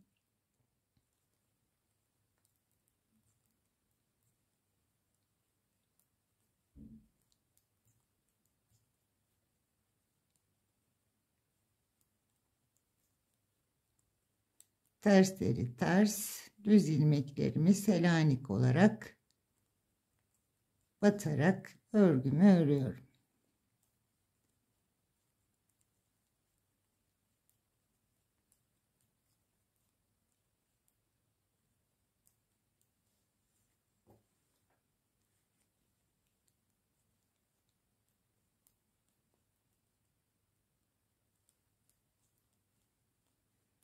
Arkadaşlar, Selanik örgüsünü bilen arkadaşlarım biliyorlardır.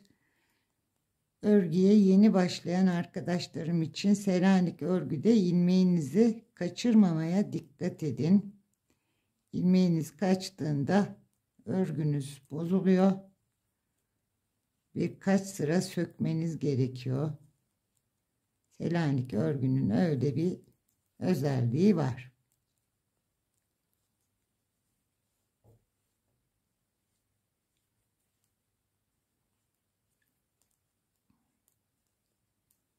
Arada 7 ilmeğimden yine burada 3 ilmeğimi bedenime alacağım. 4 ilmeği her iki taraftan kollarıma alacağım.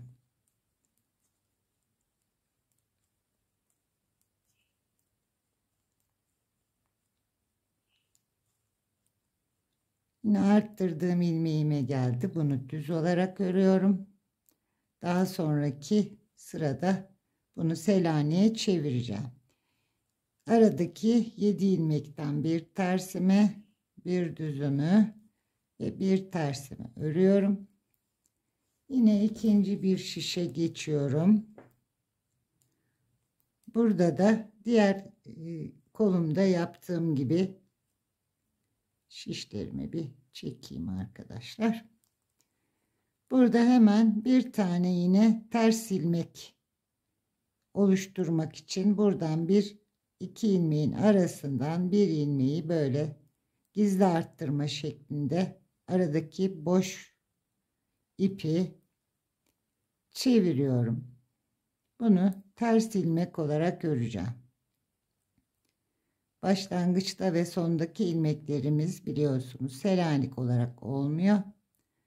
Bunu bir ters ilmek yaptım ve diğer ilmeklerimi yine düz ilmek Selanik olarak örüyorum. Buradaki artış ilmeğimi yine normal düz ilmek ördüm. kolumun diğer ilmeklerini devam ettiriyorum. Aynı işlemi, diğer kolumdaki işlemi burada da yapıyorum.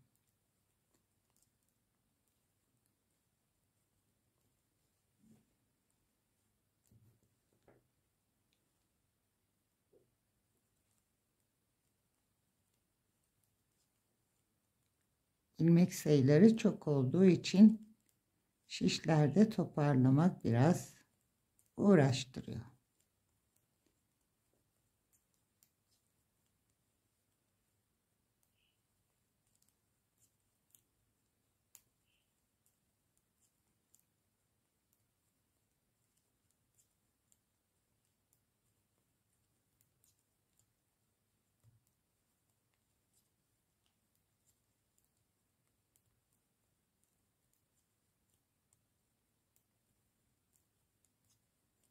Yine burada arttırdığım ilmeğimi düz ilmek olarak öreceğim.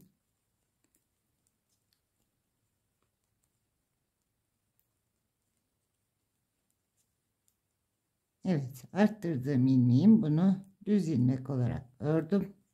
4 ilmek örüyorum. 1 2 3 ve son ilmeğimi düz olarak ördüm. Burada da 3 ilmeğimi diğer bedenime bıraktım. Aynı şekilde şimdi arka yüzde ön ve arka olarak kollarımızı ördüğümüz için arka yüzde yine düz ilmeklerimi Selanik yapacağım. Bütün olarak örmediğim için önde ve arkada sürekli kollarda düz ilmek Selaniğini çalışacağım.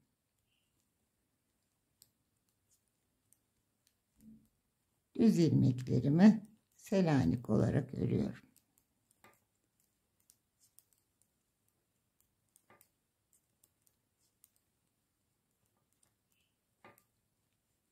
Evet. Kolumuza da başlamış olduk arkadaşlar. 42 sıra örmüştüm diğer kolumu. Yine 42 sıra kolumu öreceğim.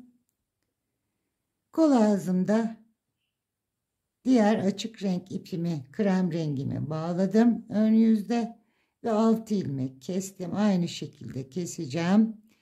11 sıra tekli lastiğimi örüp kolumu kapatacağım. Bu kolumu da tamamlayayım. Daha sonra bedenlerimizi birleştirelim ve bedenimizi örmeye başlayalım. Diğer kolumu da tamamladım. Şimdi bedenime ipimi bağladım. Tur başına kadar öreceğim ve ön arka bedeni birleştireceğim.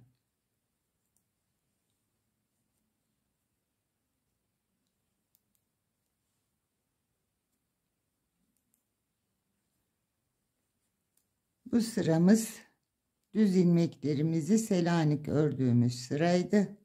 Ters ilmeğimi örüyorum. Düz ilmeğimi Selanik olarak örüyorum. Arttırdığım ilmeği normal olarak ördüm.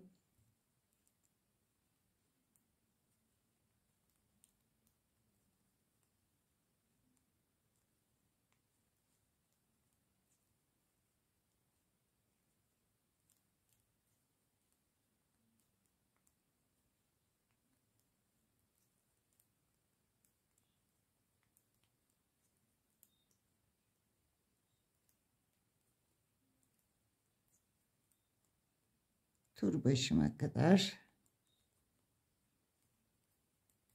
ilmeklerimi örüyorum.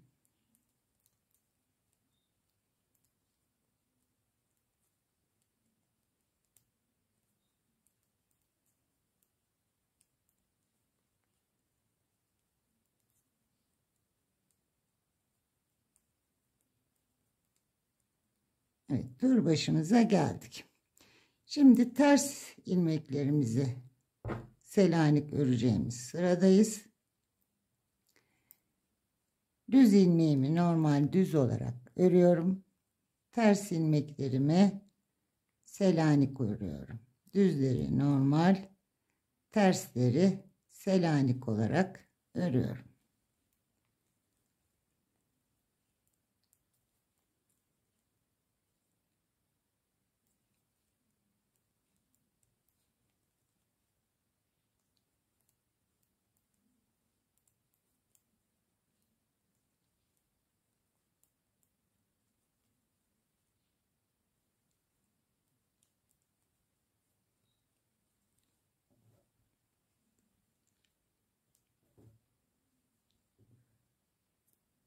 Bunu bir daha kısa şişe takacağım. Çünkü 80 santimlik şişime takmıştım.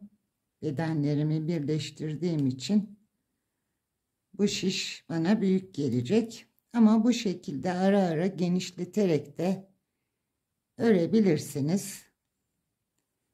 Ama ilmeklerin bozulma ihtimaline karşı 60 santimlik misinalı şiş çok daha rahat olacak.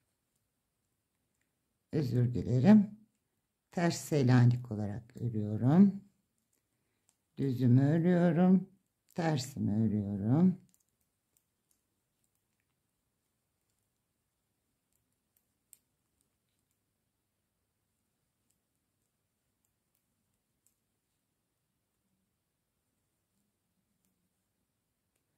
Düz ilmeğimi bu sırada yine düz olarak öreceğim. Bir sonraki düz ilmek Selanik'imi örerken bu ilmeğimi artık Selanik'e çevireceğim. Düz ilmeğimi ördüm. Kenardaki ters ilmeğimi şimdi normal ters olarak örüyorum arkadaşlar. Kol altımdayım. Bu ilmeğimi ters olarak ördüm. Şimdi burada da ilmeğimiz ters.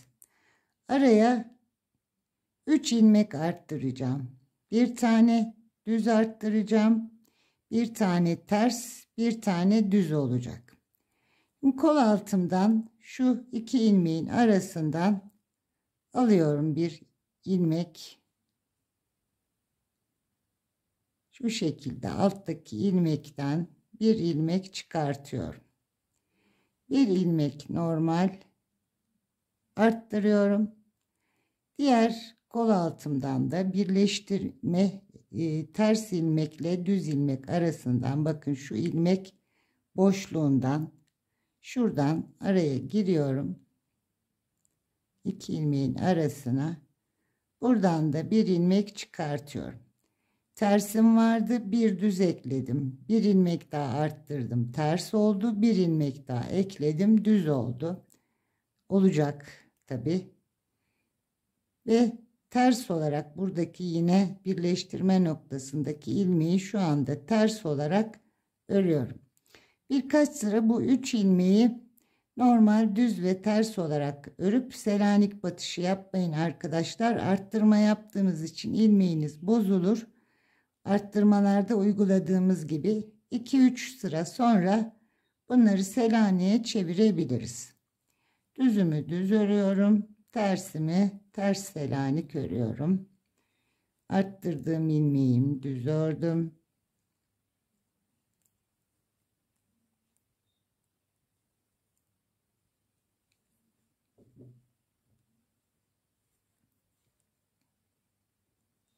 Düz ilmeğimi tersleri ters tur başına kadar bu sıra örgümüzün aslında arka yüzü durumunda açık olarak örseydik bu sıramız arka yüzümüz olacaktı.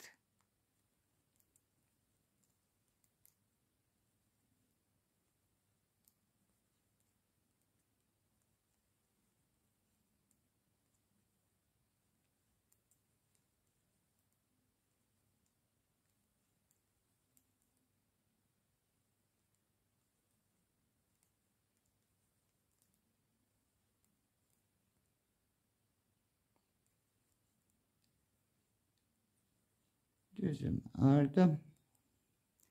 Ben bir 60 santimlik şişimi hazırlayayım. 60 santimliğe geçelim. Çok daha rahat anlaşılır. 60 santimlik misinalı şişime geçiriyorum. Örmesi çok daha rahat olacak ve görüntü de daha güzel olacak. Düzlerimi düz örüyorum. Şu şişimi de buradan çekeyim arkadaşlar.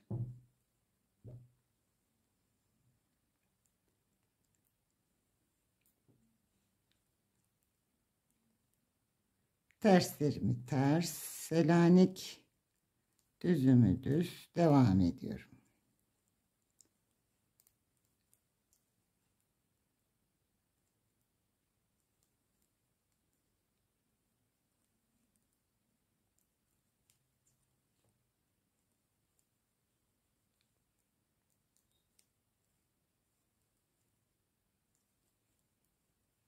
Diğer kol altında da yine 3 ilmek bir artış yapacağım.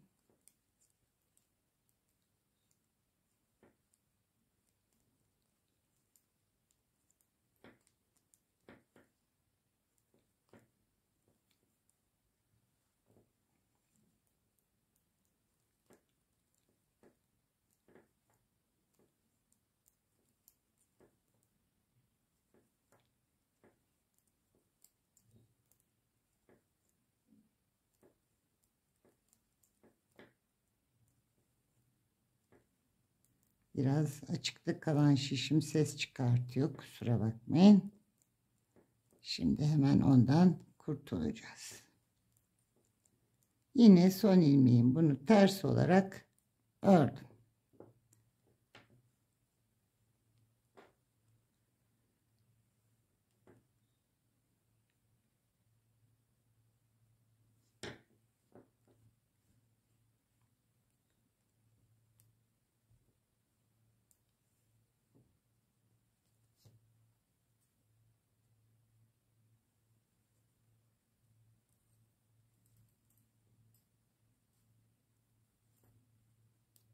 Aynı işlemi burada da yapıyorum.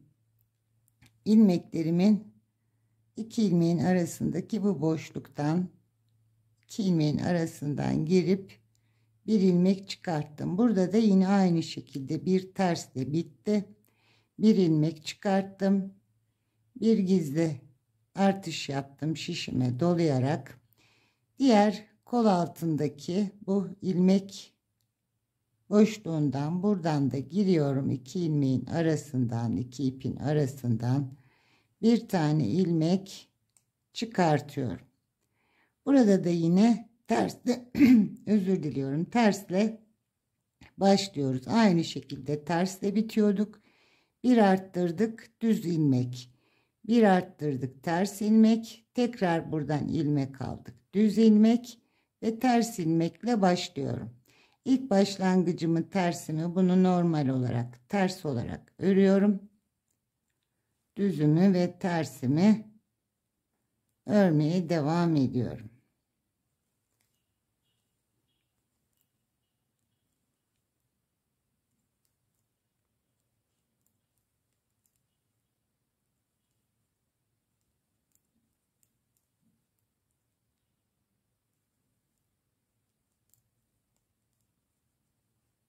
Tur başımıza geldik. Bir sırayı tamamladık ve kol altlarında 3'er ilmek arttırarak bedenlerimizi birleştirdik.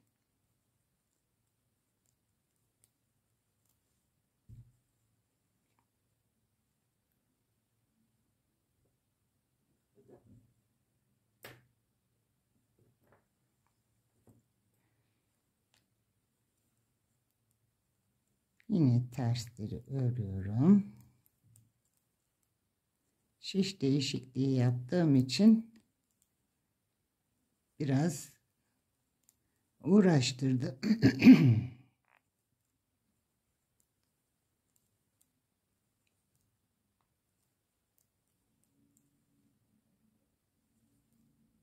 Evet, sıramızı tamamladık.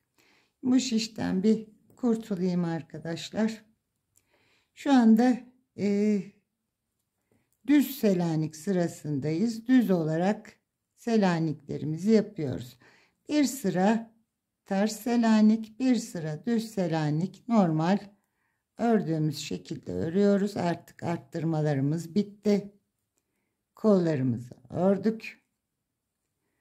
Beden boyunca örgümüze devam edeceğiz.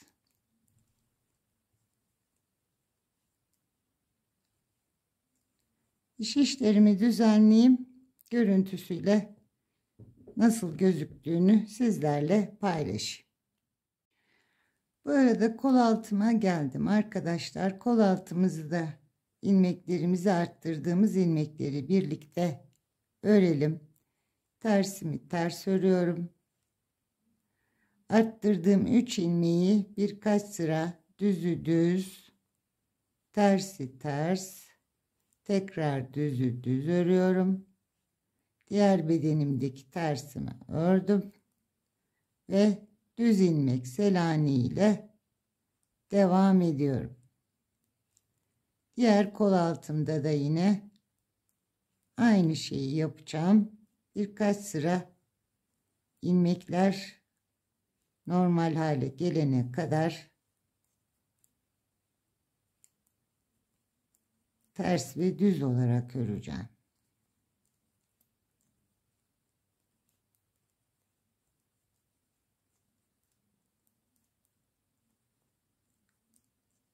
Terslerimi, düzlerimi Selanik, terslerimi ters olarak diğer kol altıma gidiyorum.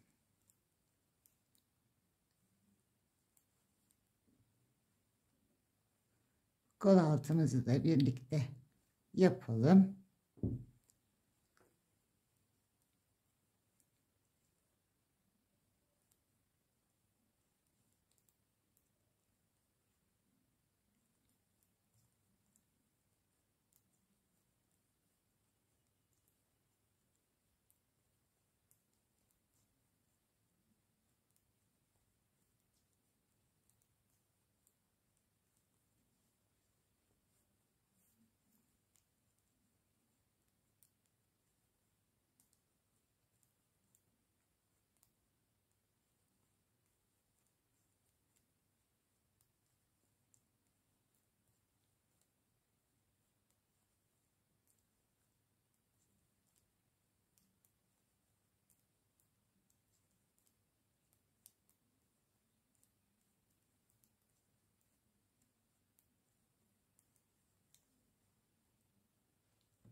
Evet, kol altımıza geldik. Tersimi ters örüyorum.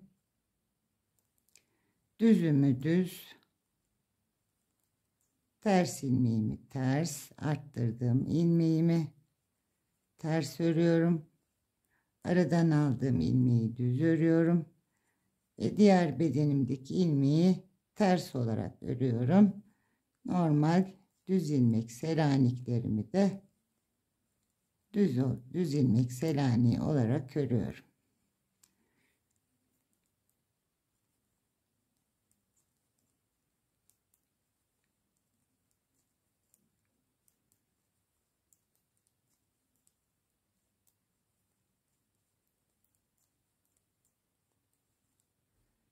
İlmeklerimizi bir ortalayalım arkadaşlar. Sizi biraz oyaladım ama görüntüsünü paylaşmak istedim.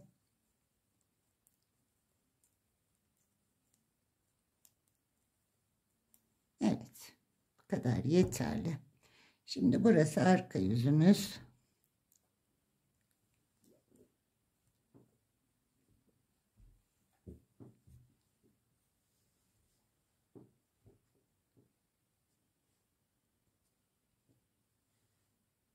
Bedenimizi artık toparladık.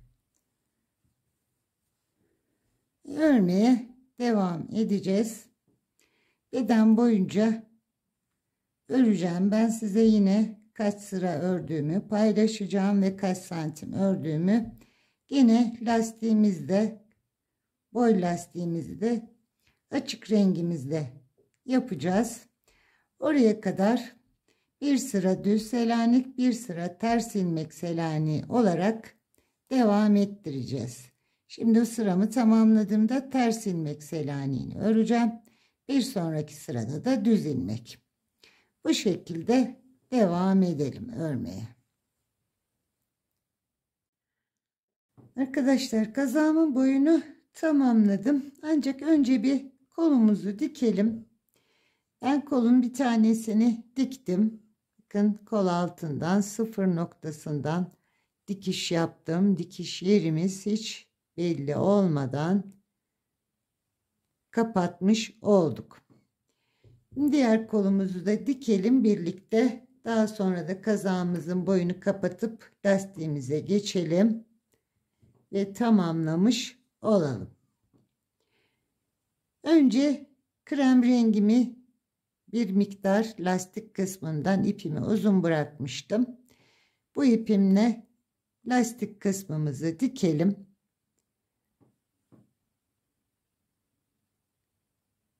Hemen şurada başlangıç ilmeğimize giriyorum. Aynı noktadan tekrar giriş yapıp burayı sabitliyorum. Ve karşılıklı olarak düz ve ters ilmekler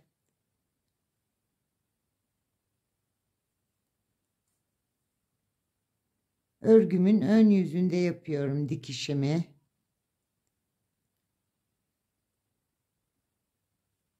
Şuradan alalım, daha kolay olacak sanıyorum. Arkadaşlar diğer videolarda da belirtiyorum, ben örgüyü örüyorum ama dikişi kamera karşısında bana uzak kalıyor sanıyorum. Bunu bir türlü gerçekleştiremedim. Dikişi göstermekte ve dikmekte sıkıntı çekiyorum kamera karşısında. Lütfen kusuruma bakmayınız. Mümkün olduğunca anlatmaya çalışıyorum ama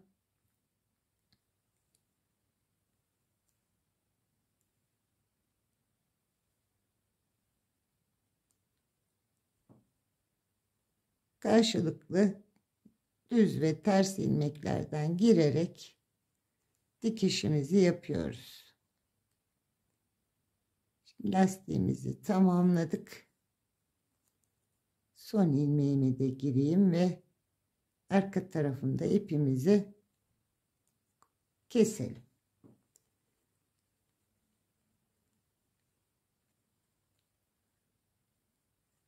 Burayı yine sabitliyorum ben.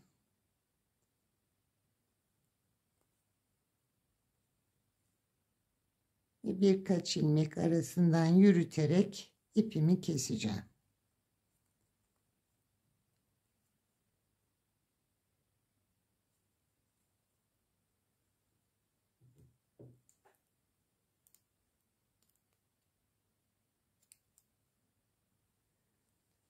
Şimdi ipimizi kolumuza bağlayalım. Koldaki ipimize iğnemizi takalım.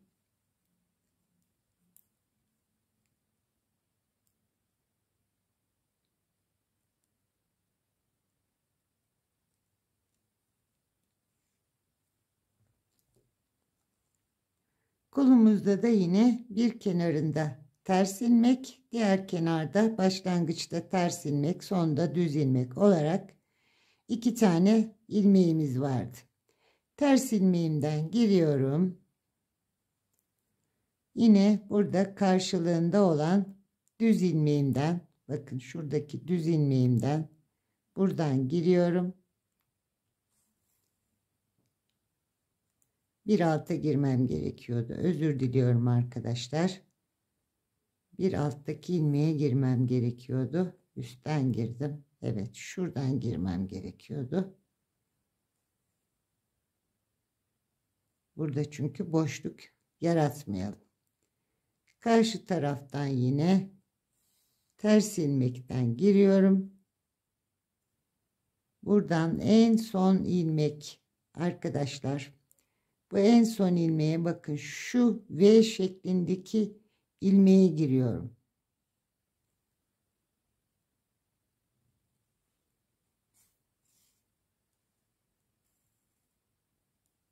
Buradan ters ilmeğime giriyorum. Diğer taraftan bu V ilmekten diktiğim ilmeğe giriyorum. İpimi çıktığı ilmeğe ve diğer bir üstteki ilmekten çıkıyorum. Yine karşıdan bir ters ilmeğe girdim.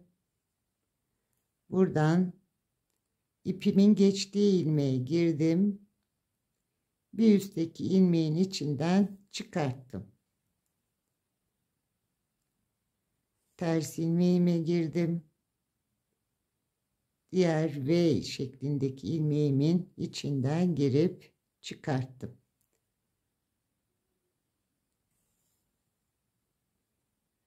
Böyle bir müddet gevşek olursa ipiniz arada bir çekip tekrar toparlayabilirsiniz. Düz ilmeğimi ipimin çıktığı ilmekten giriyorum iğnemle, bir üstünden tekrar geri çıkıyorum. Karşıdaki ters ilmeğimden girip ipimi aldım. Yine V şeklindeki ilmeğimden girdim.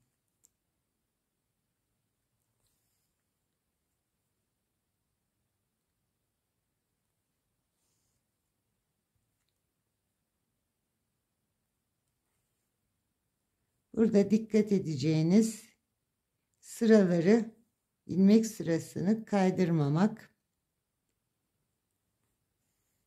ve çok sıkı dikmeyeceksiniz. Çok bol dikerseniz de yine görüntü çirkinliği oluşur.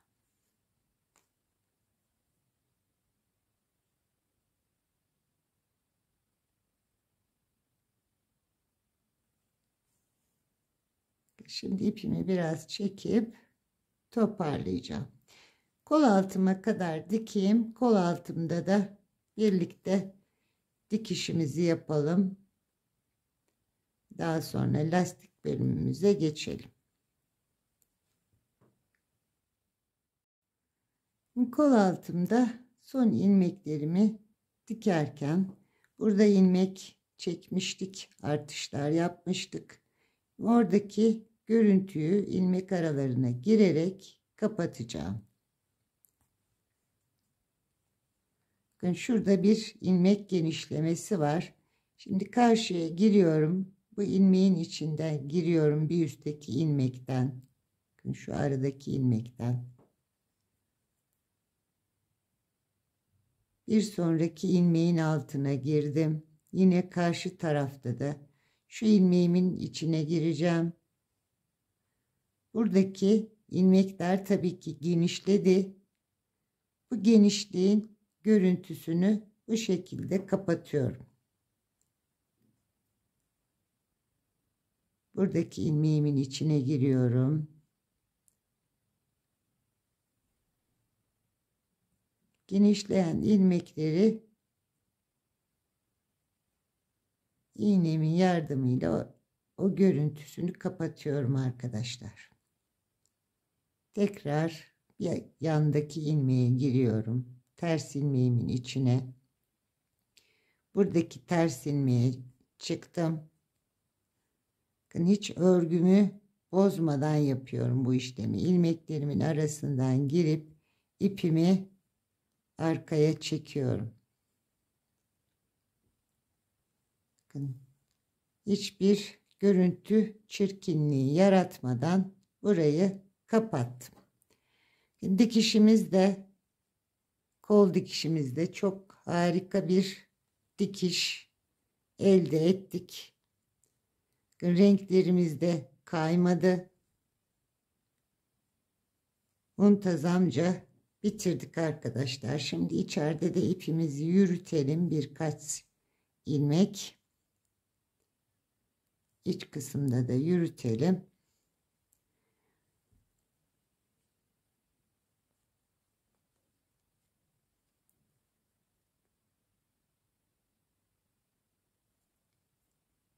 Ters ve düz ilmekleri üst kısımlarından giriyoruz. Selanik olduğu için arkadaşlar bütün ilmek olarak girmeyin. İpi yürütürken ön yüze çıkar. Örgünüz bozulur. Ters ilmeklerin üstteki ilmek genişliklerin arasından girerek kapattım.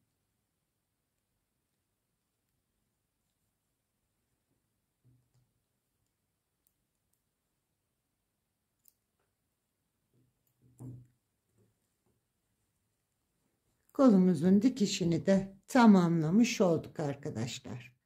Kolumuzun dikişini tamamladık. Bakın çok güzel bir dikiş elde ettik. Renklerimiz de karşılıklı olarak denk geldi.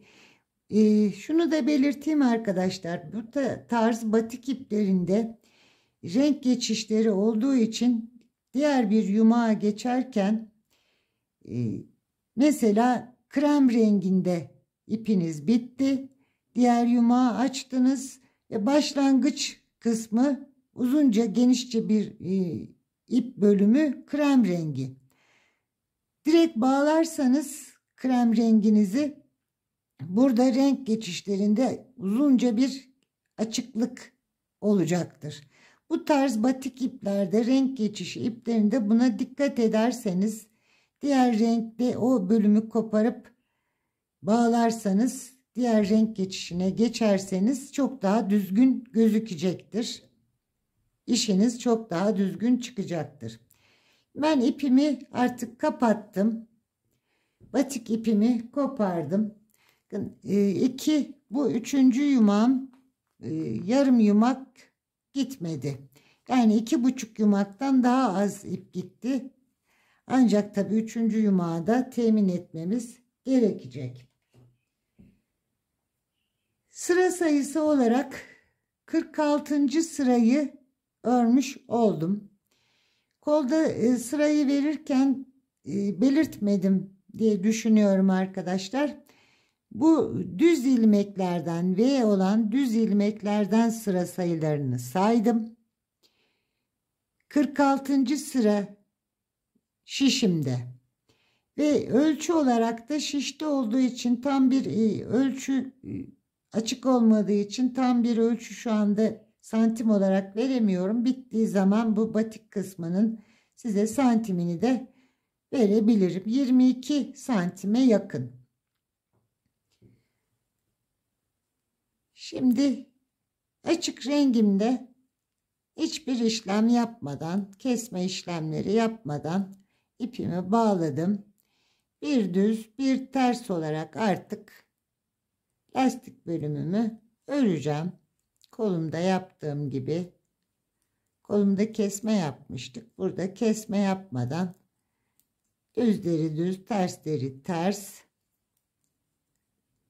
öreceğim.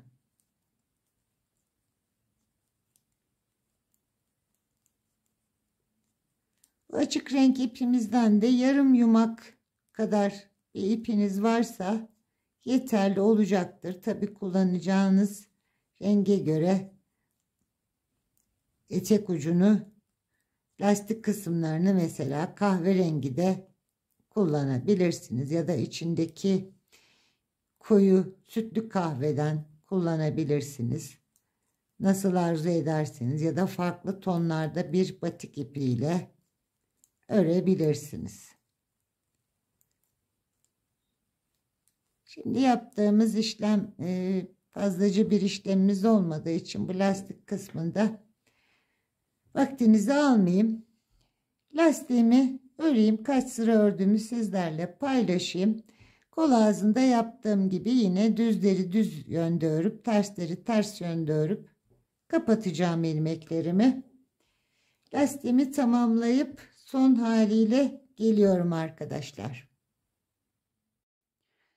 Arkadaşlar Lastiğimi tamamladım. 10 sıra krem rengimle lastiğimi ördüm. 11. sırada ilmeklerimi kolumda kestiğim gibi kapattım. Şimdi burada bir açıklık var. Buranın da nasıl kapatacağımızı paylaşayım. İpimi kopardım. İlk başlangıçtaki bu düz ilmeğimin içinden ipimi alıyorum. Burayı birleştiriyorum. Aynı ilmeğin içine şu gördüğünüz V ilmeğin içinden tekrar ipimi çekiyorum. Aradaki ilmek boşluğunu kapattım. Buradan arka tarafa alacağım ipimi. Ters ilmeğimin içinden girdim. İpimi arka tarafa çektim. Aradaki boşluğu kapatmış oldum. Arka yüzde de örgümün içinde ters ilmeklerimin ve düz ilmeklerimin arasından ipimi yürüteceğim ve kilitleyeceğim.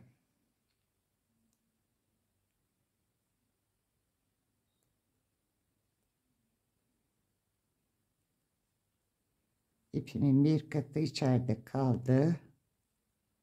Evet. Ters ilmeklerimin arasından yürütüyorum arkadaşlar. Üstten alıyorum. Arkada bu yüzde gözükmüyor. Bu düz ilmeklerimin içinden de çekiyorum. Tekrar burada bir ters ilmeğimin içinden çektim.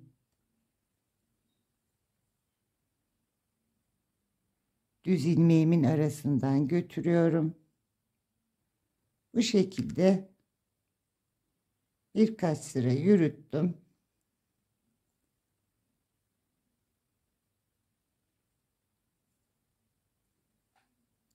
Gayet muntazam bir görüntüsü var. Fazlalığını da keselim. Irkamızı kazağımızı tamamlamış olduk. Ekranımı ayarlayayım. Evet arkadaşlar, kazağımızın son hali. Çok şık, çok güzel bir kazak elde ettik. Batik ipimizden 2,5 yumağa yakın bir ip kullandık. Açık renginde lastiklerinde kullandığım renkte yarım yumağa yakın bir ip kullandım. Ölçülerimi de vereyim. Selanik örgümüz genişleyebilen bir örgü tarzı. Ölçülerimi verirken buna da dikkate alın. Kol altından itibaren genişliğimiz 31 santime yakın. Omuzdan itibaren uzunluğumuz 36 santim. Yine kol boyumuz omuzdan itibaren 33 santime yakın. Kol altından da boyumuz 22 santim. 2 yaşa yakın bebeklerimiz giyebilirler. Kilo durumuna, boy uzunluğuna göre değişebilir. 1,5-2 yaş bebeklerimize uygun bir kazak örmüş olduk. Burada yaka için size bir önerim. Bebeğimizin baş çevresi genişse, bebekler daha ufak minyon tipli olabilir. Baş çevresi daha geniş olabilir. Bu lastiğimizi bir 5-6 ilmek daha fazla başlayıp haroşaya geçtiğimizde o fazla ilmekleri dağıtarak kesebilirsiniz. Bu baş çevresi bebeğimize, çocuğumuza küçük gelirse. Onun dışında ölçüleri dediğim gibi 1,5-2 yaşa uygun ölçülerde bir kazak örmüş olduk. Örecek olan arkadaşlara kolay gelsin, keyifli örgüler diliyorum. Bir başka videomda buluşmak üzere. Sağlıkla kalın.